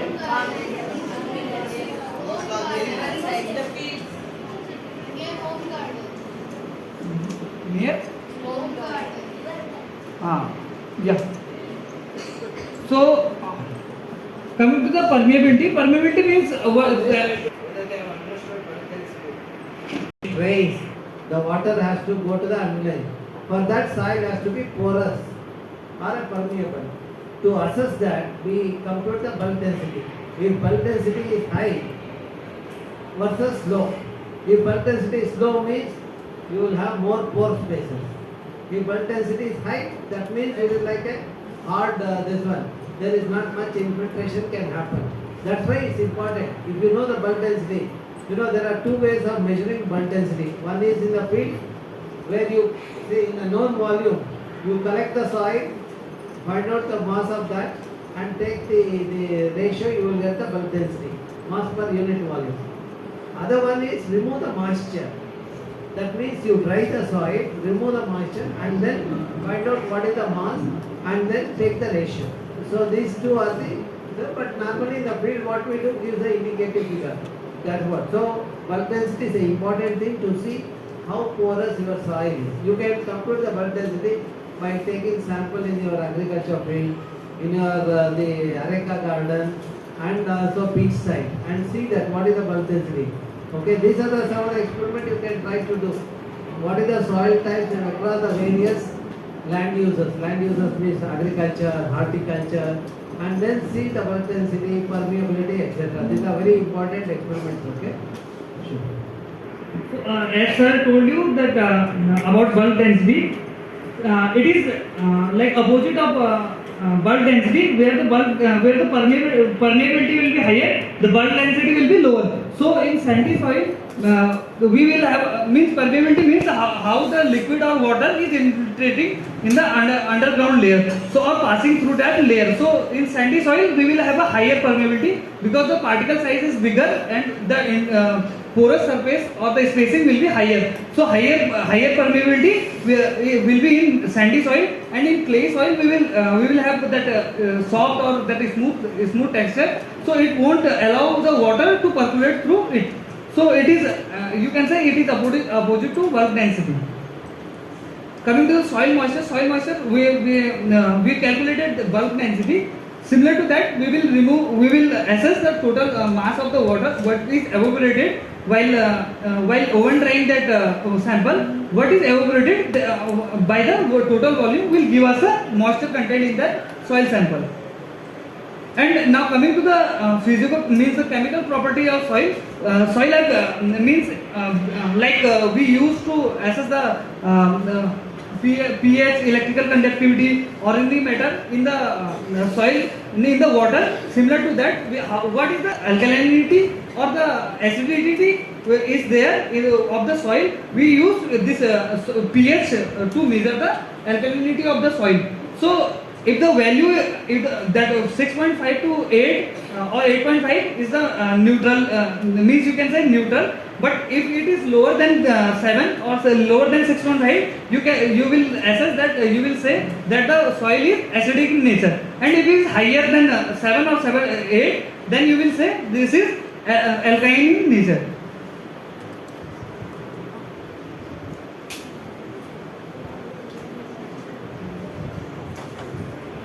To assess the quality of soil, you will take a soil sample and you will add some water in that. Means not much. You will add some water, then you will stir it. You will stir it, and then you will use this pH probe. Means we used to assess the alkalinity of water for the water. So you will use this probe to assess the quality of that, to assess the pH of that soil sample. So coming to the electrical conductivity, this shows the ionic content of minerals in our soil sample. So for that also we will do the similar. We will take the soil and we will put some water, so it will become a bit liquid. So we will use this EC probe. So we will use this, and it will give this doesn't have that this doesn't have SI unit. But we will measure this electrical conductivity in millisiemens per centimeter. So this will give the minerals and ions in the soil sample. So coming to the total dissolved solid gives all the minerals and all the organic load in the soil sample. So it will give all the whatever dissolved solids are there. So if we have the excess of this total dissolved solid, it won't allow the it will allow temperature to increase. Means it doesn't allow water to percolate also. Means if the total dissolved solid is higher. So coming to the organic matter as we know that which contains the topmost layer of the soil, which is fertile and which is also called the farmer's friends to grow good crop, and which is the house of many microorganisms or form which increase the quality of the soil. Thank you. All three types you find, no? Okay. How do you assess the bulk density? One at a time. You can raise your hand, and Tulika is doing the video. It will be mass of the dry soil by volume of the soil. That is the field Bulk, area. bulk density. Then the experiment now. Texture. Who will tell soil texture? Yes. We can analyze the soil texture by taking a normal sieve in the house which has 2 mm holes of squares. By taking 1 cup of soil, and if we put that to the sieve and sieve it, then we can get different textures, means stones, which has small particles, large particles, and we can get different textures of the soil. Okay, that proportion also you can find out. Okay. By that we can find which type of soil it is. Now, when you go to field, you will collect the sample. How do you find out the texture? This side. Because if you are doing the experiment, you should know these things, no? We should take a sieve from a home of any millimeters and squares. First, we should get to know which millimeter we are using, which sieve we are using. Then we should put a cup of soil, and when we sieve it, we will get the smaller or exact to that size particles of soil falling from the sieve, and the larger particles will remain in the sieve itself, like stones, gravels, or quartz and all. More than 50? Okay. So, we will be learning about how to do the water quality assessment. I'll be setting up a few things. Before I do that, I want any 3 people to tell me the importance of water, and after that, next 3 people to tell what are the sources of pollution. Okay? Yeah. Yes. We need water to survive. We need water for daily work, to do many things like washing clothes, washing utensils, and for health and hygiene. Need water to grow plants and trees. Water is needed for water animals. Okay. Aquatic organisms. Next. This is the third one. Water is needed for in every field. It may be in industry, farming, or any type of field. Water is a main source. Water contains lots of minerals in it. The sources of pollution are by not treating the water from the industries and directly releasing to the water bodies like ocean, seas and rivers. Ma'am, from industries, from textile industries, there are dyes released to the rivers.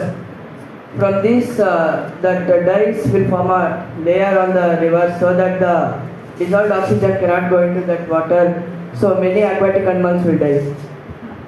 Not treating the drainage water and leaving it to the seas and lakes. The sewage water that will be let out from our houses, when it is not treated and let directly into the water bodies, that will also affect the water. Okay. Now, as you all told, these are the few points that I have mentioned, the importance of water bodies, which are sections at the end. Through the water by making the electrolysis of it. By making the electrolysis of water, we can separate hydrogen gas from it and use it as electricity for lighting the bulb or lighting any electrical appliance which doesn't take more power. Quality assessment. So the 4 important points are it maintains and restores the ecological balance and also acts as a source of drinking water. It restores and supports the biodiversity and helps in recharging the groundwater. And the next thing you all told me, you gave me different sources of water pollution which causes or increases the pollutants in the water bodies. So what happens when these pollutant level increases. In the morning presentation, sir told when you consume 2 Mysore Parks, you will be good, but when you consume it in an increased amount like 20, it affects you. The same way, the water body can take up a certain amount of nutrients in it. When it reaches when those nutrient level increases, exceeds the minimum level that it can hold, it causes all these 3 things. The first one is increased amount of macrophytes. The second one is frothing. You would have heard news where there is foam formed in the lakes of Bengaluru. Have you all heard? Yes. Okay. The third one is algal blooms. So all these are because increased amount of nutrients such as phosphorus and nitrates. When those nutrients level increases in the water, they lead to all these 3 causes.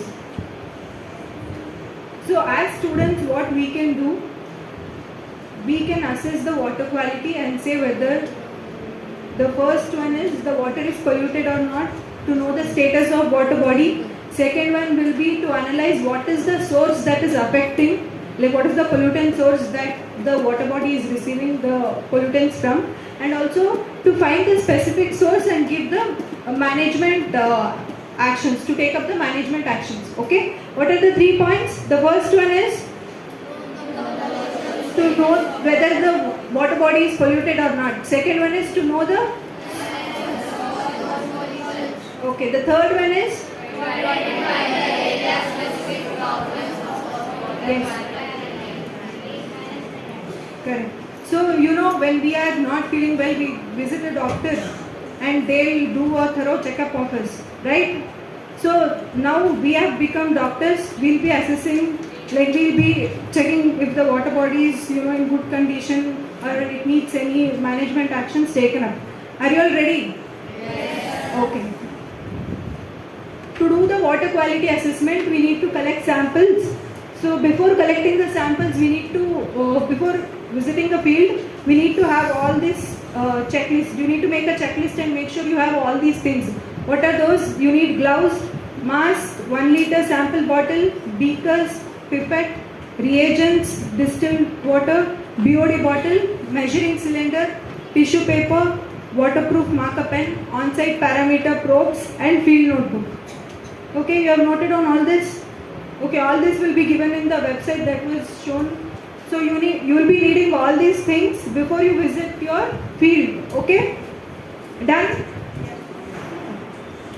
So now you have all the things that you need for a field visit. Now are you ready to go for a field? Yes. Okay.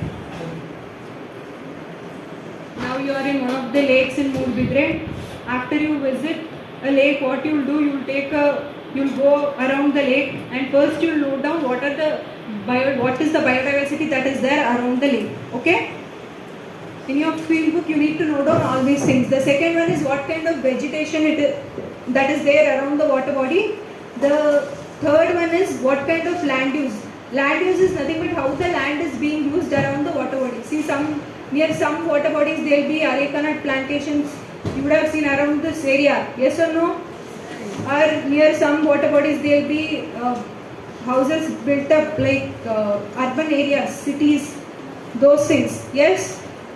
Or around some areas there will be proper agricultural field. Okay? So all this will have an effect on water body. When it rains, there will be rainwater runoff. Yes or no? So what happens? That water enters the water body. It will be carrying all the fertilizers, pesticides, all those will be using in agricultural fields. It carries that and it will be fed into waters.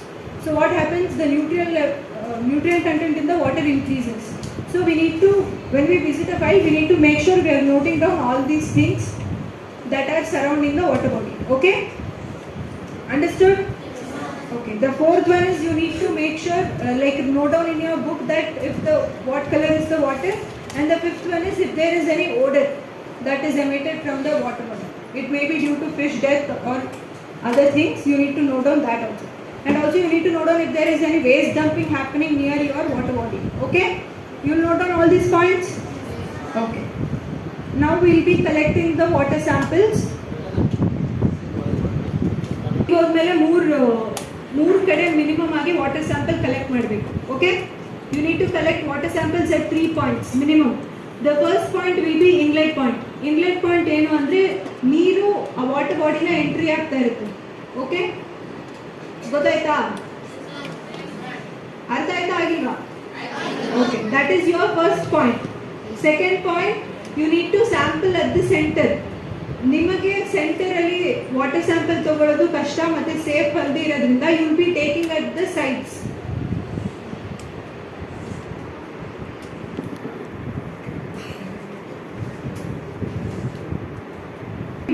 Instead of taking at the center, you can take at the boundary. You understood? So you will be taking your points at here at equal distance. Is not very close to next points.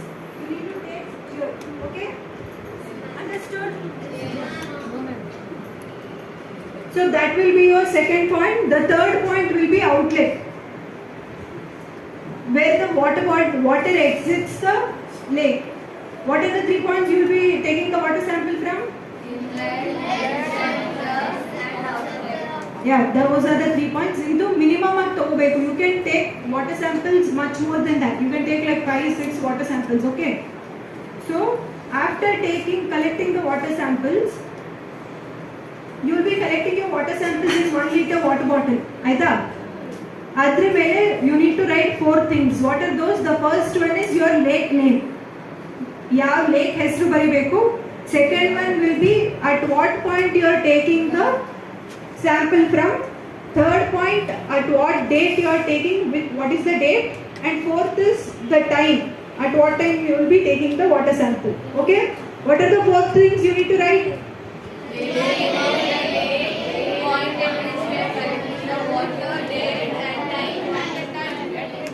Understood? All 4 points? All the 3 water samples will be mixed together. No. You will take 1 liter bottle. You will take complete water sample from one location. Okay? You will write all these things, keep it aside. Go to the next point. Second point ಗೆ ಹೋಗಿ ಅಲ್ಲಿ ಮತ್ತೆ sample ತಗೊಬೇಕು. You will mention the second location and then keep your sample aside. Then you will go to third location. Understood? Okay, so when you take these samples, no, Tulika ma'am told you how to take points. Yes or no? Yes. At each point you will be taking your GPS location and you will be mapping your water body. That will be your study area map. Understood? You will all create your study area maps. Yes. Okay.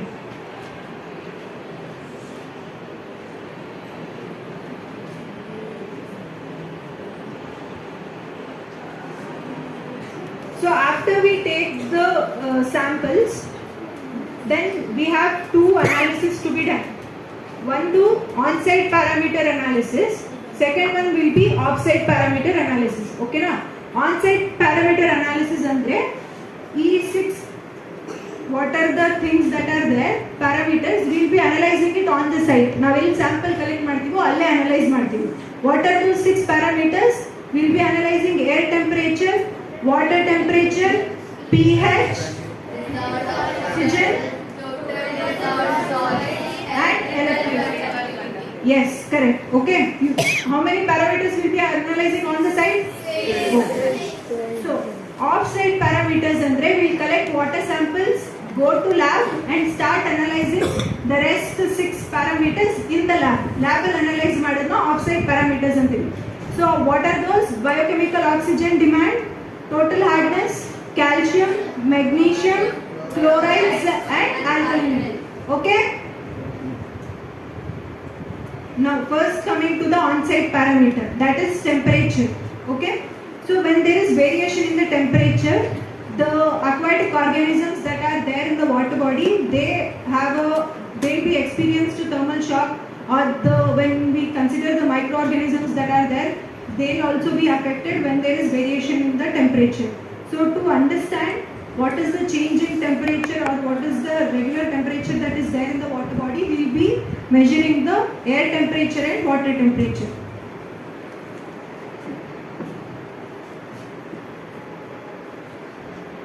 So to measure the water temperature and air temperature. Can you all see this flow? What is this? Thermometer. Yes?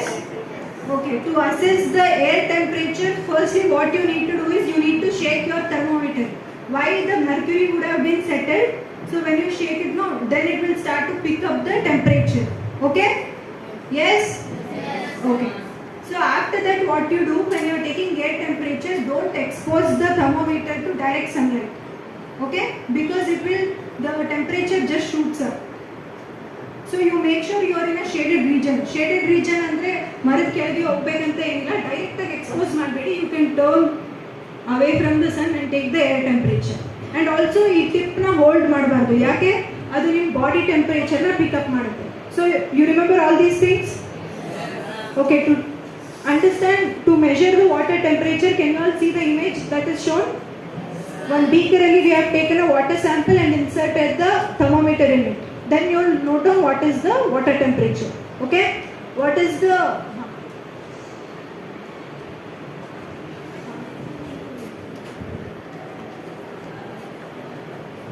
Will I get the same results if I use a digital thermometer? Yeah, you can do it in that. Okay, will there be a difference? You would have used at home now, digital as well as other one. Will there be difference? I am sure you know that answer. But since it's mercury, that's why I thought because due to the sunlight, she said there might be something. Then how the digital meter will work? What is the principle? Huh? Sensing is same, no? It's only the seeing is different, okay? One is the digital, other one is analog. But you need to sense, the sense will be also.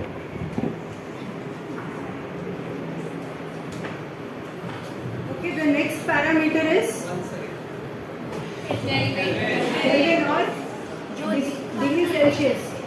Okay, you note down all your data or values with the SI units if it is there. Okay, you need to note down all this. Okay, the second parameter is pH. What is pH? Okay, what we will be assessing through pH? Whether the water is acidic or basic. Can you all see the scale that is shown here? What is the pH scale? What is the range of pH scale? 0 to 14. If it is from 0 to 7, what is it? Yes. If it is from 7 to 14?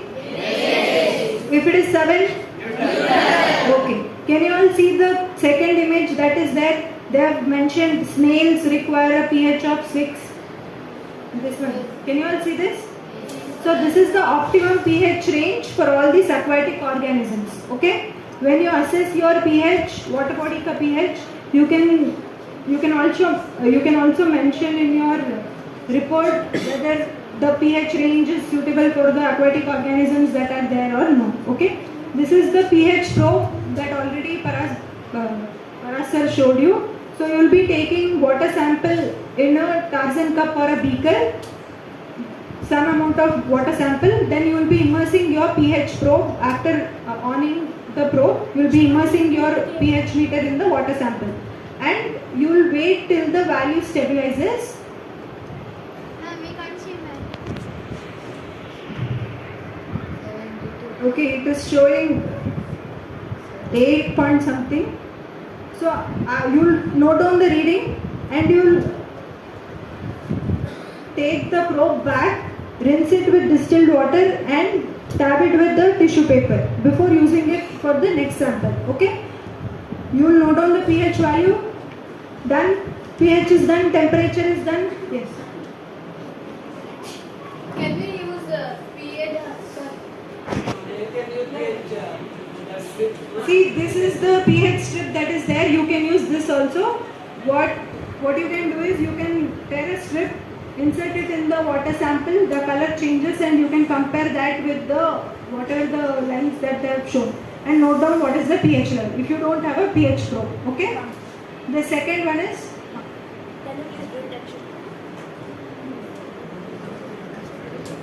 color change. And you have to match it where it is, what is the pH? Can you all see which color it is matching to or somewhere in between? Huh. Okay, this is how you use it. Understood? So the total dissolved solids, ಇದು ಏನಂದ್ರೆ you take a spoonful of salt,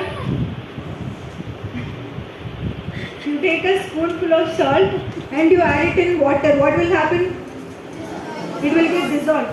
So whatever the different kind of reagents, detergents or the chemicals that are being used in the industries, all those things when it enters the water body, no, after it is being discharged, or even the sediments or the organic matter that is there, what happens? They'll get dissolved in the water, and we'll be estimating what is the total dissolved solids. That is the estimation that we'll be doing. Understood? ಎಷ್ಟು total dissolve content ಇದೆ ವಾಟರಲ್ಲಿ ಅನ್ನೋದೇ this is the parameter that we'll be analyzing. So to analyze that parameter, we'll be using a TDS probe. The same way you will on the probe, immerse it in your water sample, wait till the value stabilize agavarigu wait ಮಾಡಿ, you note down the reading. So TDS SI unit is parts per million, ppm. Okay? And after that, this probe will also give you the water temperature. You will note down that also. Okay? Then you will remove the probe, rinse it, and dab it with tissue paper. Done. Next, fourth parameter is electrical conductivity. So this is done to know what is the conductance of the water. This parameter measure madadrinda we will get to know how much amount of ions that are there. Okay. This will also show how much amount of inorganic impurities that are there. So to do that also, this probe is similar to TDS. The same way, probe on ಮಾಡ್ತೀರಾ, water sample ತಗೊಂಡು you will immerse the probe in water sample, wait for the value to stabilize, note down the reading with the temperature, and the SI unit of electrical conductivity is microsiemens per centimeter. Okay? You will do all these 4 parameters now. You understood how to estimate it? Done? Understood? I need more. Yes. Stronger yes. Okay. So now very important one. Dissolved oxygen. You all know what is dissolved oxygen? Yes. What is it? Yeah. Do we need dissolved oxygen? Why? No. How are you breathing? We are breathing through air, no? The oxygen that is there in the air. How are aquatic organisms breathing? Yes. So we need to estimate what is the amount of dissolved oxygen that is there. Okay? So the main 2 sources of dissolved oxygen is one from the air, where the oxygen gets dissolved in water, and the second one is through photosynthetic activity. But I thought 2 points you need to remember. Okay? Now, I need your full focus now. So little magic we'll do. Okay?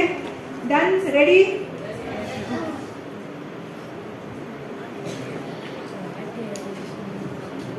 So you need DO estimate madake, you need this BOD bottle. Okay? This is called BOD bottle. Idana. To take the sample, you will hold it in horizontal direction, go very slowly, collect the water sample. Okay, make sure there are no air bubbles formed. Why? Because I told you earlier, one of the source for dissolved oxygen is from the air. Air bubbles enter adre enagutte, your dissolved oxygen in the water sample will increase or it varies. You won't get the accurate results. Okay, you will collect the sample. If you can't collect it directly from the water body, what you will do is you will collect it through a mug like this. Okay? You will collect the sample in water or mug. Then what you will do is you will hold it in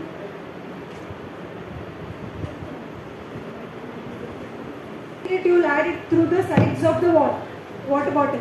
Okay? This BOD bottle. And make sure there are no air bubbles formed.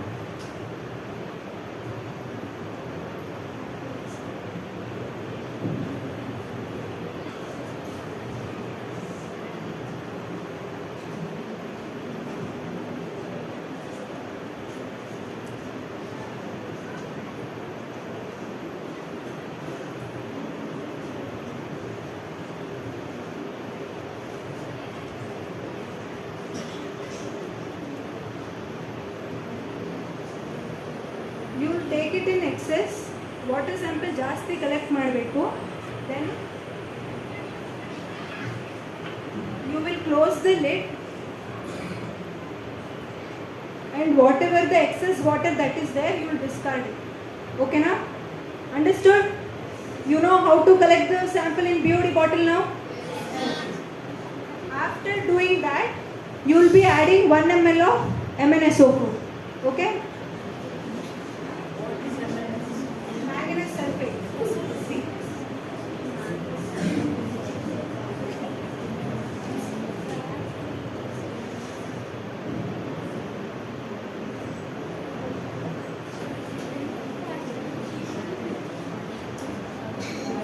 Now I am adding 1 ml of KI.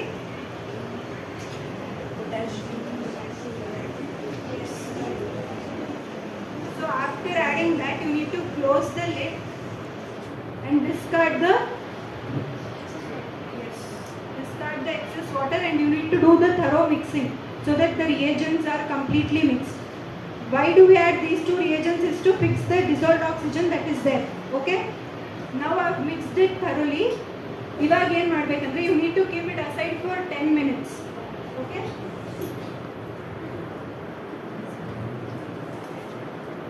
Your sample aside for 10 minutes in a dark place. It will get settled. Can you see the settled flock that is there? Can you see a clear water here? Or in that image it is very clear. Can you all see it? Okay. After 10 minutes, the flocculants that are there, that will get cleared. So this brown color, what it represents is there is the presence of dissolved oxygen. When you add MnSO4 and KI, if this flock that is there, if it is completely white, that shows there is no presence of dissolved oxygen. Okay now? Now iವಾಗ ಇದು settle ಆಗಿದೆ. What I'll do is I'll add 1 ml of concentrated H2SO4. Okay?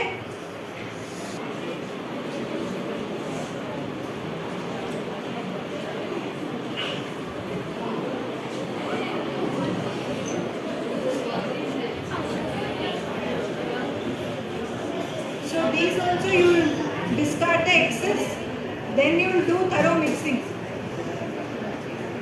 What is happening?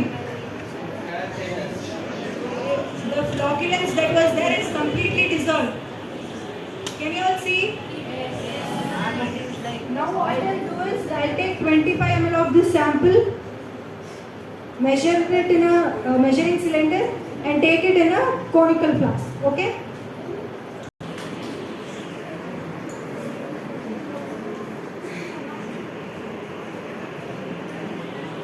Adding it into the clean conical flask. Now I'll add 2 to 3 drops of starch.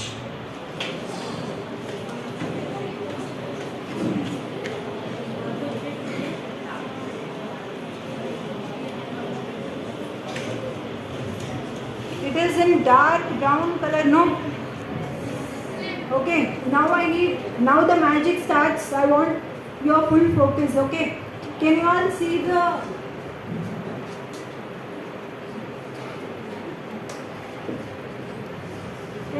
the end point, blue to colorless? Okay, that is where our end point is. So sodium disulfide in the pipette, you will be doing the titration in using burette. Okay now? Okay, I will start doing titration. You have to tell me to stop when the color changes to colorless. That is our end point. Okay now?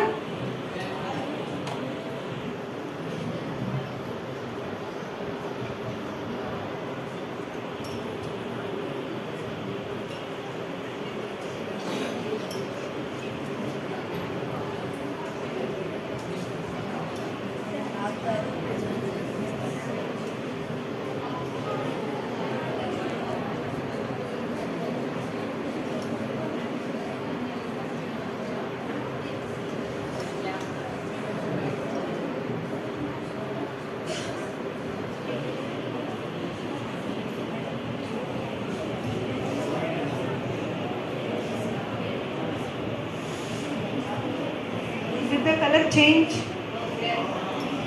Has it become a little light color? Okay. What is the color now? Blue.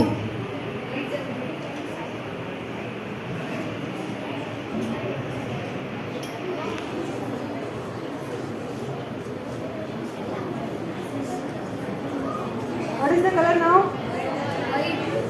Wait, is it white?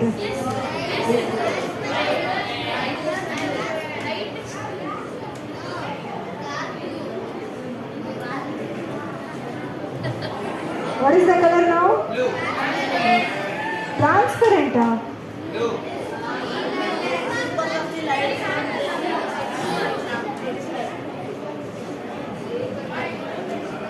Now what is the color?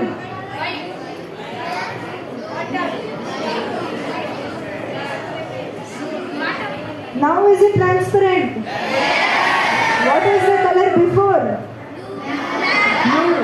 Okay, it turned from dark blue to colorless. Okay, this should be your endpoint. You'll note down what is the amount of sodium sulfide that it has taken. Okay, to reach this endpoint. Okay, then you will add it in the.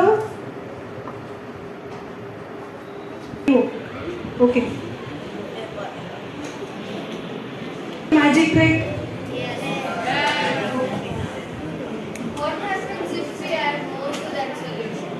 No, the color remains clear.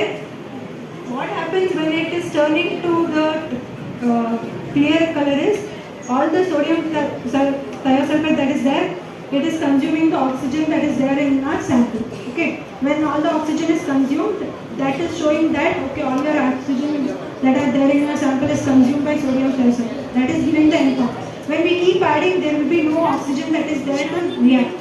Okay, that is the endpoint. Okay, you all understood dissolved oxygen now?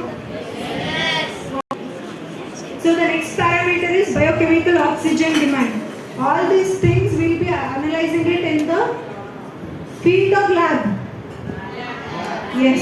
Okay. Why do we analyze this parameter is, you know there are microorganisms present in the water. What do they help us with? They help us with decomposition of organic matter that is there in the water. To do the decomposition, what do? They consume oxygen. To estimate what is the amount of oxygen those microorganisms are using, we will do the biochemical oxygen demand. Okay now? Understood? Okay, to assess this, what you will do is, first day water sample collect ಮಾಡಿ due estimation ಮಾಡಿದ್ವಿ ಗೊತ್ತಾ? You will be analyzing the due on the first day. ಅದೇ ದಿನ you will collect your water sample in another BOD bottle and keep it in a dark place for 5 days. Okay? In a dark room for 5 days, and on the 5th day you will be analyzing the dissolved oxygen. Okay? And you will be having two values now, due on the first day and due on the 5th day. Then you will inculcate both of the values in the formula that is given below, and you will be estimating the BOD. Okay? So going to the next parameter, that is total hardness. Total hardness andre ಕೆಲವೊಂದ್ಸರಿ when you add detergents ನೀರಿಗೆ ಹಾಕಿದಾಗ ಲ್ಯಾದರಿಂಗ್ ಆಗಲ್ಲ, foam ಬರಲ್ಲ ಗೊತ್ತಾ? You need to add more water, more detergent. So this is because the water is too hard. Okay? Understood? Are you all listening? Yes. Okay. To analyze what is the total hardness, we will be doing total hardness estimation. So you can watch this video.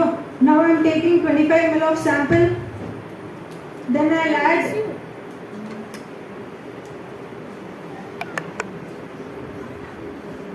Then I am adding 1 ml of buffer solution. Yes. Then I am adding a pinch of heliochrome black tea indicator. See, now the color is pink. Yes? Yes or no? Yes. Okay. Then I will do the titration with standard EDTA. So you will tell me the end point.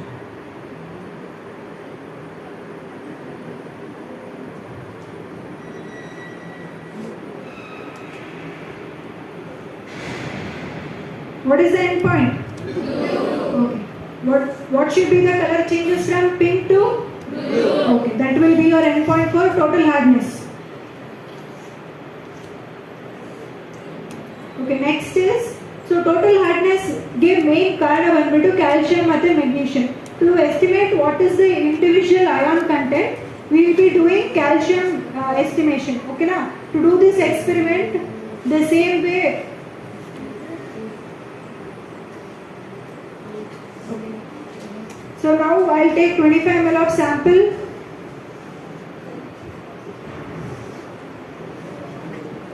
Add 1 ml of 8% NaOH. Are you all watching the video? Yes. Okay. Then I'll add a pinch of pure oxide indicator. That will give me which color? Yes, pink color. Then I'll do the titration.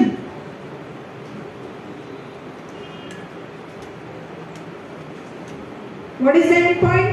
Purple. Pink to purple is the end point. Okay?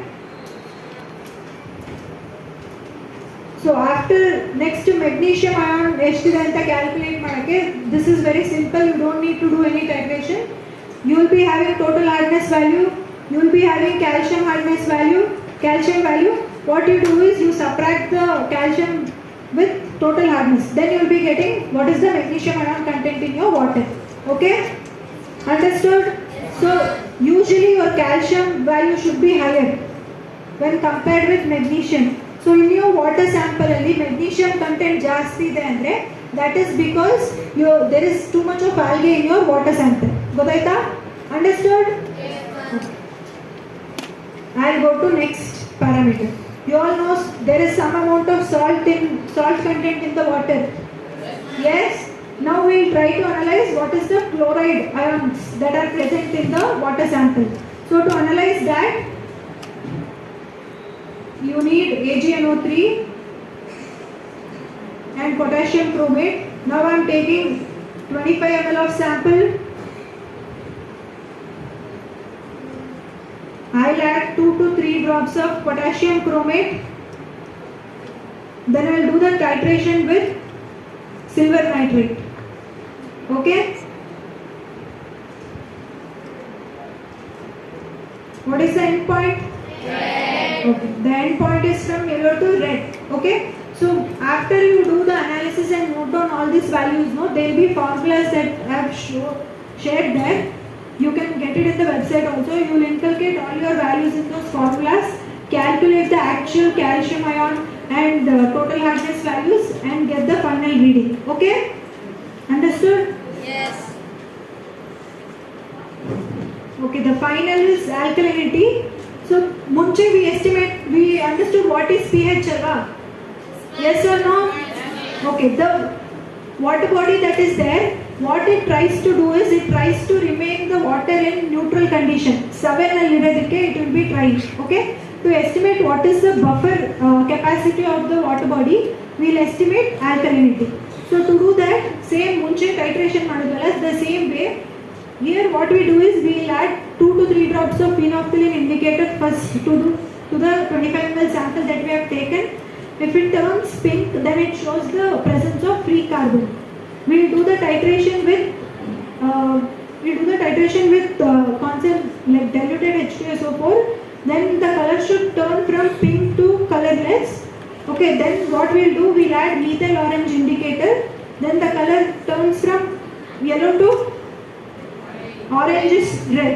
Okay, then you will note down the reading and inculcate it in the formula that is given below and calculate the alkalinity. Understood?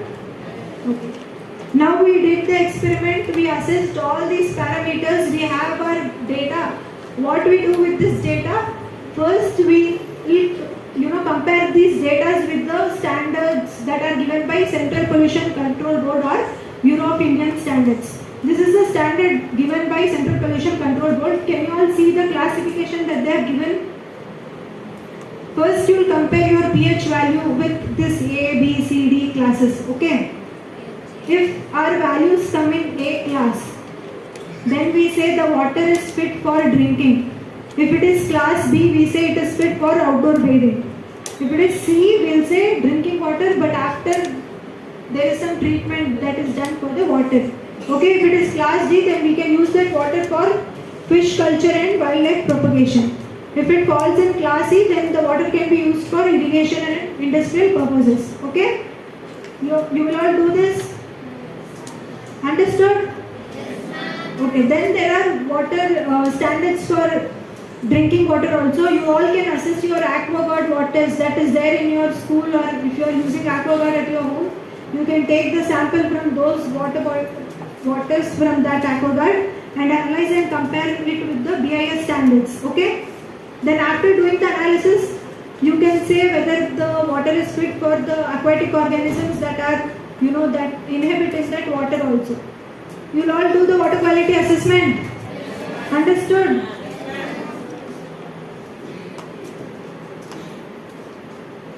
Okay, this is the web page that sir was showing before.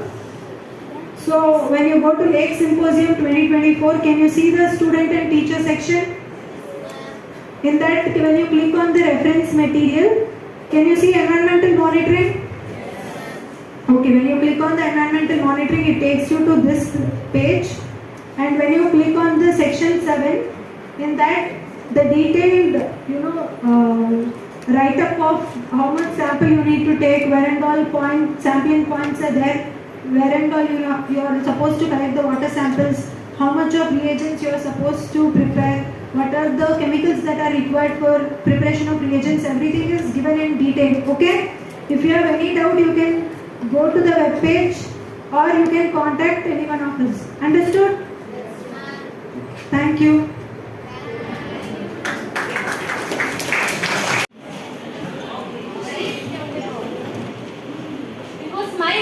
Most of the friends are sitting here. Always I will come and will check things. Correct, no? Yes.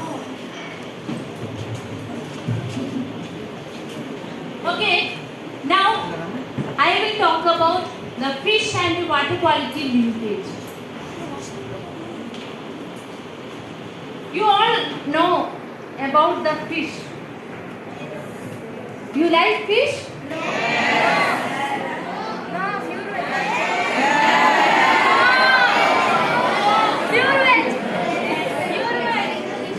That is okay, that is good habit, that is nice. But here I will talk about the where fish can see. Where fish will survive? Water. Then fish require water. Yeah. That our Gagana madam is talk about that quality of water. Okay. So the where fish is in your classroom, that is today, that morning, our Vivek sir is talk about that last week. Okay. So where is the clean? There only we can see, na? Like that. Where is the clean water? There only we can also, that fish can also survive. Otherwise fish can survive. Okay. So here we can see the fish in the different places like stream, then lake, pond, river. I am giving the example for pond is Jain temple. Okay. You know that Muduputri Jain temple? Yes. Yeah. For you only I have given this photo. Are you happy? Yes. Yeah. So next is aquatic food chain. Okay. Here the aquatic food chain, in the water we can see different types of algae. The upper, that green color, that golden color, all the things are algae. Then this, what is this green color? Leaf like what we can call? Aquatic plants, that we can call it as a macrophyte. Okay. Then this chota, that one, that is fish. Okay. Then other these three things are zooplankton. Okay. That is small animal. That is zooplankton. Then at the last, that is the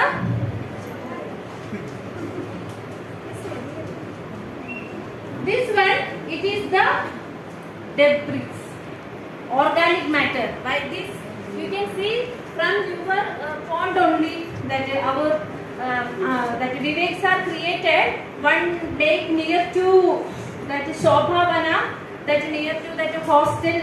Then because of sun and all, given this suggestion, they are created. In that yesterday we visited, then we saw the one species macrophyte. Okay, this one, it is the Salvinia. Okay.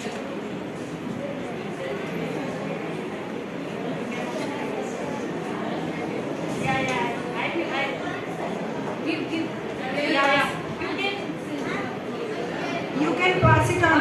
After seeing, just pass it on. In our aquatic ecosystem, we have 3 different types of species. One is piscivorous, another one is plantivorous, another one is the bendivorous species. Okay. In the bendivorous species, that they will eat the organic matter, detritus, all the things. So where they will found? We can found in the bottom of the water. So when they will get hungry, na, they will go and take this, the detritus and all the things. Then automatically that sediment will also disturb. Then from that, the nutrients entering to the water column. Then that nutrients, our primary producer. Here, who is the primary producer? Microalgae. That we can call it as a phytoplankton. Okay. That then they will take these nutrients and with the help of sunlight, what they will do? They will make their own food and they will grow very well. Then zooplankton, that is our primary consumer. What that zooplankton will do? They will go and take this phytoplankton as a food. Then another one is our plantivorous fish. That plantivorous, that means they are eating the planktons like phytoplankton and zooplankton. So we can call it as a plantivorous fish. Then another one is the piscivorous fish. They are the carnivores. So what we will eat? Animals like our small plantivorous fish and other zooplankton. So that is the piscivorous fish. This is our aquatic ecosystem. Then importance of fish. Why we will take fish? Eat. Then we will get some energy, no? Why we will take food? We need to study well. That's why we are taking the food. We are not taking food, then you will get sleep, tiredness, everything. So you cannot concentrate and you cannot get the high mark. So here we will take fish. Then we will get the vitamin D, then treat depression, then we protect from aging. Another one is reducing the heart attack. Then another important thing, the fish will give omega-3 oil. In that omega-3, that 2-eicosapentaenoic acid, that is the EPA and the docosahexaenoic acid. This, because of this, we can we will take the fish. We will automatically get the omega-3 oil. Then it will treat cancer, asthma, all the other diseases. Okay. So fish is very good for taking. Then how we can identify the fish? How we can identify? Yeah, you have ID card, na? Which class? Class A, B, like that. Or then which standard? Everything it is there, na? That name, everything. Yeah, like that. Our fish has also identification. That the chart is there. Then this identification is based on the natural color, then pattern of scale. This is the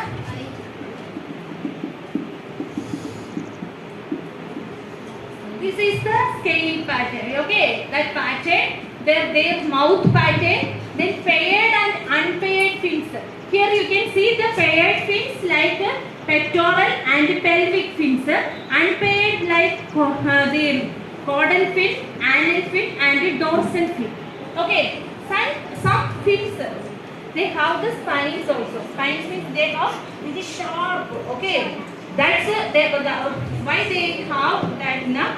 They are using that for the defense purpose. Okay, this scale provides protection from the environment and the predator. Another one, the mouth. For mouth, they want to take food. No, that's purpose. Then the fins, they wanted to swim. Okay, they wanted to swim or they wanted to move from one place to other place. Then this is their classification. This is, we can call it as a scientific classification. Why? Because they are given the kingdom, phylum, class, order, family, genus. Here I am given the example Oviochromys niloticus. Every freshwater fish you can take, the kingdom is same, phylum and the class is same. Only order the species level is different. That you wanted to find out. Okay. Yeah. Why our fish is so important? Yeah, fish are good indicators of water quality and health of our aquatic ecosystem. Okay. So, why we will tell it as a fish as a good indicators of water quality? Here, Gagana madam showed how to find out the pH, the temperature, DO and all now. But we can understand in the presence of fish. Also, we can understand how that water quality is good or not. How the fish is dying means that water is bad. Yeah, correct. So that way we can understand the health of that fish. We can understand the quality of that water. Okay. Then why fish is so important? That fish live under the water and it depends on water for dissolved oxygen, food, shelter, etc. So another one, fish is nutritious, high in protein, then low fat and cholesterol. That's why compared to meat and all, fish is so good. Then another one is fish growth. The abiotic and biotic factors are important for the fish growth. Biotic factors, the upper one are biotic factors. Here we can see that prey and predator relationship. Okay, in that relationship is very important for the fish diversity, fish growth and all. Another important factor is algal population, algal diversity. Here madam is talk about that the water is so polluted, then algal bloom can happen, then the fish won't get the proper dissolved oxygen. The dissolved oxygen is very important to fish. We may want oxygen, no? Yeah. That's why our fish also require oxygen. That's why water oxygen is very important. Then another organisms, the water birds, then bacteria, fungi, everything it is very important. Water is polluted, then bacteria population will increase. Fungal infection, everything. So when the fish will move, then any broken or something it happened, the skin, it happened, the broken, then what happened? Their fungal attack or bacterial attack will happen. Then they will get a skin disease. Okay. That same water we will also using, we will also face the skin disease, no? Yeah. Then you will tell, I am not taking the lake water, I am not taking the river water, I am only taking the ground water. Then also, it will be mixed. Yeah, that water, our water body is polluted. Then our groundwater also become polluted. Then that water you will use regularly, then you will also face different disease. That's why you are here. That's why sir is making this conference for understanding your ecosystem and you wanted to protect your ecosystem. Star is protected, that's why we are using now we are using this environment. You will protect tomorrow, your future will use happy environment. Okay. Then another one is the abiotic factors that I have already talked about, that is temperature. Temperature is very important for their metabolic activity. Oxygen, TSS means total suspended solids. That because of industrial effluents or any other thing, then agricultural activity and all, rainwater runoff, then lot of suspended particles also will come. This will also disturb the fish will take the oxygen because of the gills only. Now, there it will be stuck. Then they will get the suffocation. Then they will die. Okay. Then light is required. They also need minerals. We wanted to grow. We need minerals. No, like that we need energy. We need minerals. Like fish also require minerals. Then space. Then toxic minerals and nutrients. Then effect of water pollution. Effect of water pollution. Water is polluted, then fish there. Yeah. Then another important thing, the health hazards, then biodiversity loss, then aquatic habitat changes, then economic loss. This type of fish will die. Then fishermen won't get a good fish, good amount of fish. Then we also not get the healthy food, fish. So we will also face the different health issues, and the fishermen also won't get a proper money. That wise, the every economic activities, everything, we are unhealthy, then what happen?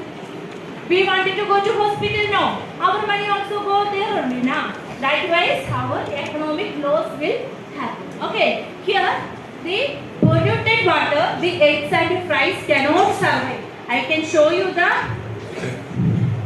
this is the fish. This is, you can see here, the small white color, that is the fish egg. Water is polluted. How that egg will survive? Then another future will come. You understood the value of water quality? Yeah. Then he is protecting his wife and his their eggs also. Okay. Yeah. So fish is telling, please stop water pollution.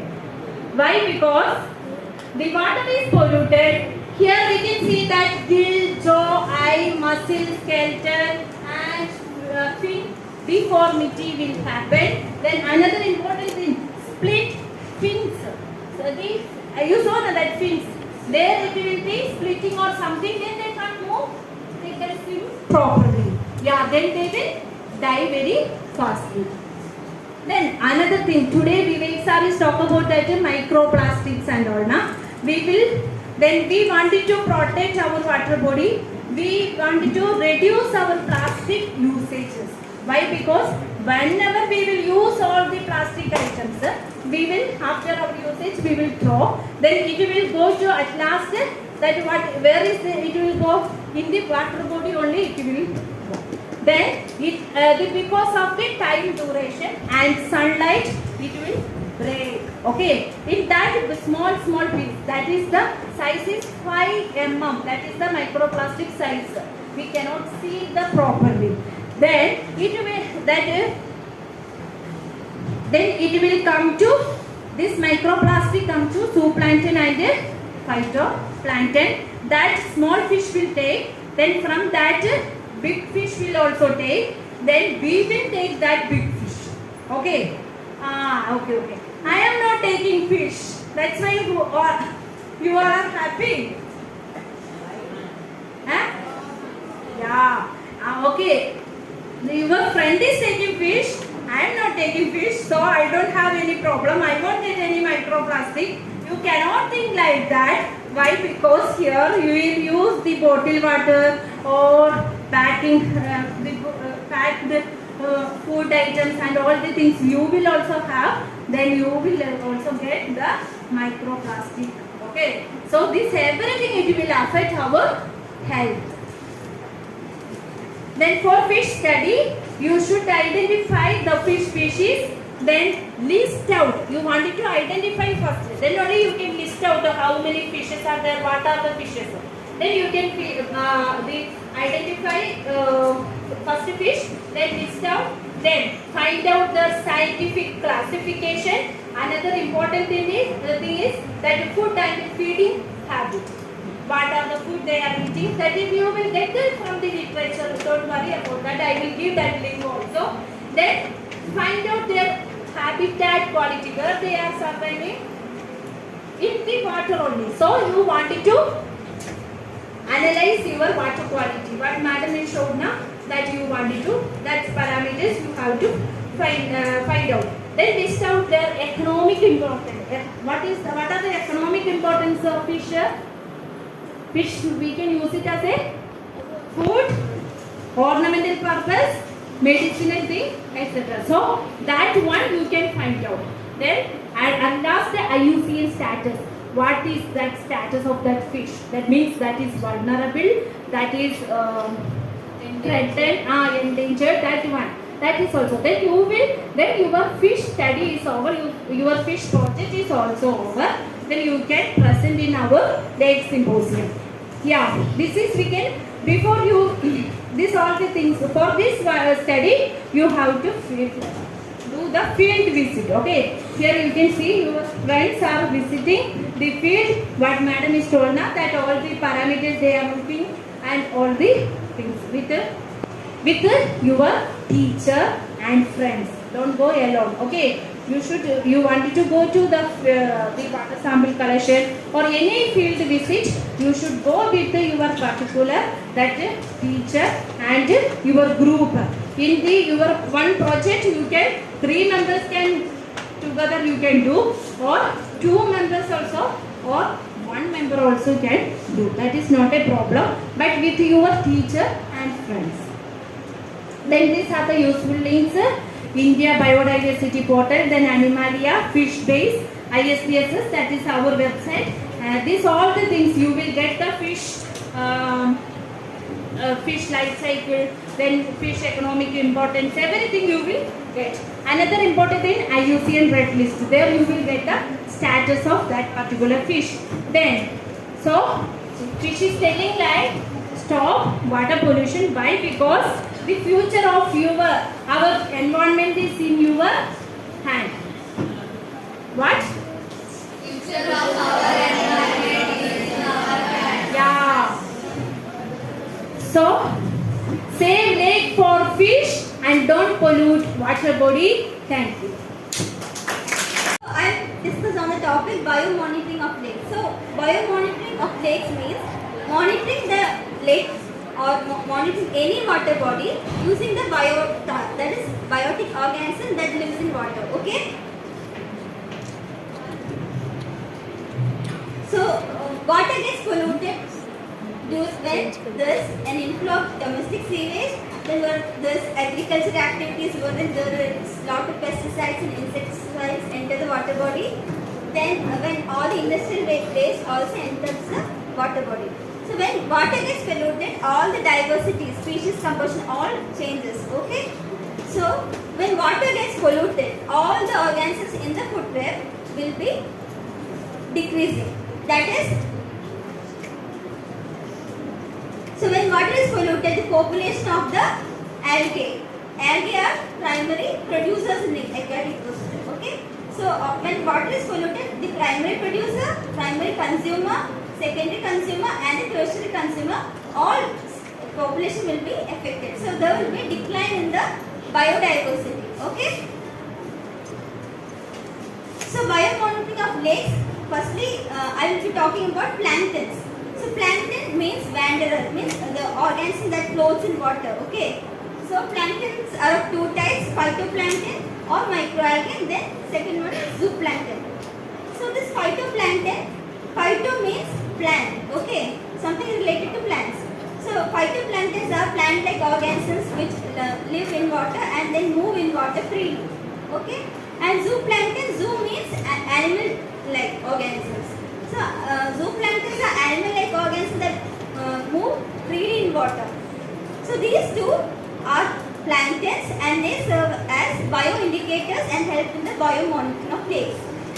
So why they are called biomonitors, indicators is that they have very rapid growth rate and have a rapid rate of reproduction. So and also they respond very quickly to the pollutions. So only pollution tolerant species can thrive in polluted waters, whereas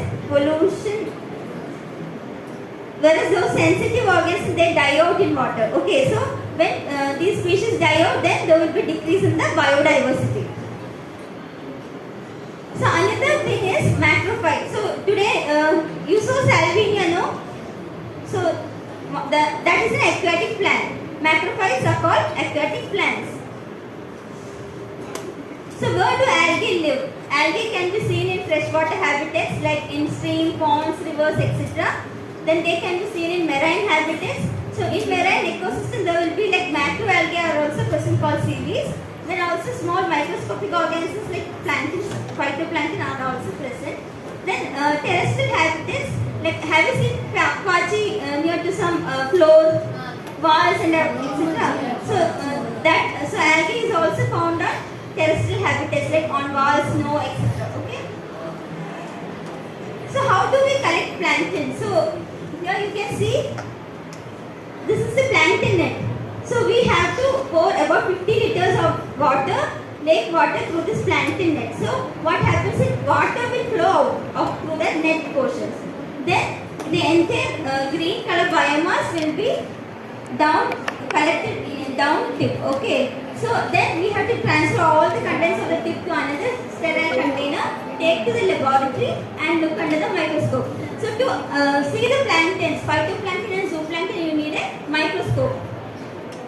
So this is how algae looks like under microscope and this is zooplankton. Okay. So microalgae, there are different shapes and sizes. So it can be unicellular, that is they have single cell organisms, and multicellular also, that is they have different cells. So some species are colonial species and some species have a definite number of cells. So some can be filamentous and some can be tree-like organisms like dendroid forms. Okay. So these are the four different species types of microalgae found in lakes. That is basidiophytes. They are also called diatoms. They are brownish green in color. So here these are diatoms. So this R comes under centric diatoms and this is pennate diatom. Okay.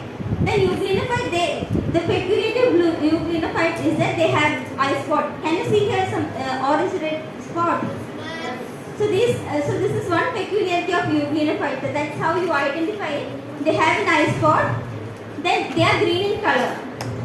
Then next is the cyanobacteria. They are bluish green in color. So when you look under the microscope, if you see a bluish green color algae, it will be definitely under cyanobacteria. Okay. So they have some pigments like phycobilprotein which gives the blue-green coloration to that particular algae. Then you have green algae, that is chlorophytes. That is, all these are found ubiquitously in the water. So algae also serve as bioindicators. So here you can see that there is a different composition of algae exists in the clean water and also in the polluted water. So seeing the algae composition or species composition and species diversity, we can understand whether a water body is polluted or not. Okay. So zooplankton mainly they eat algae, detritus, bacteria, etc. And there are four types, that is Protozoa, Rotifera, Cladocera and Copepoda. So these are four types that is commonly seen. So one example of Protozoa is amoeba and paramecium. Have you seen that under the microscope? You have not seen. Maybe in the 8th class I think you can see that. So this is how Protozoa looks like. Okay. Then you have aquatic plants. They are the macrophytes. So they give food for some fishes and also they also have chlorophyll content. They photosynthesize and produce food. So they produce oxygen. So these how we can identify. They macrophytes can be identified seeing the leaves, stem, roots, flower, rhizome types. Okay. So four types are there. One is submerged plant. That is the plants which will be rooted in the soil and they will be completely immersed in water like hydrilla and ceratophyllum. Okay. They have some problems. The bus will go There are free floating plants and rooted floating plants and emergent plants. So these are some pictures of it. So here you can see that this salvinia which you saw, no, salvinia, that is a free floating plant. So these are some database related to this algae, zooplankton, plants and birds. So what you can do for your project is you can go and monitor the water bodies, then you can check the microalgae diversity, then zooplankton diversity, fish diversity, then macrophyte diversity and bird diversity. Then you can also check do another set of experiments also like nutrient removal and things. So I wish to say save lakes and biodiversity, restore water bodies and ensure clean water, air and soil for healthy life.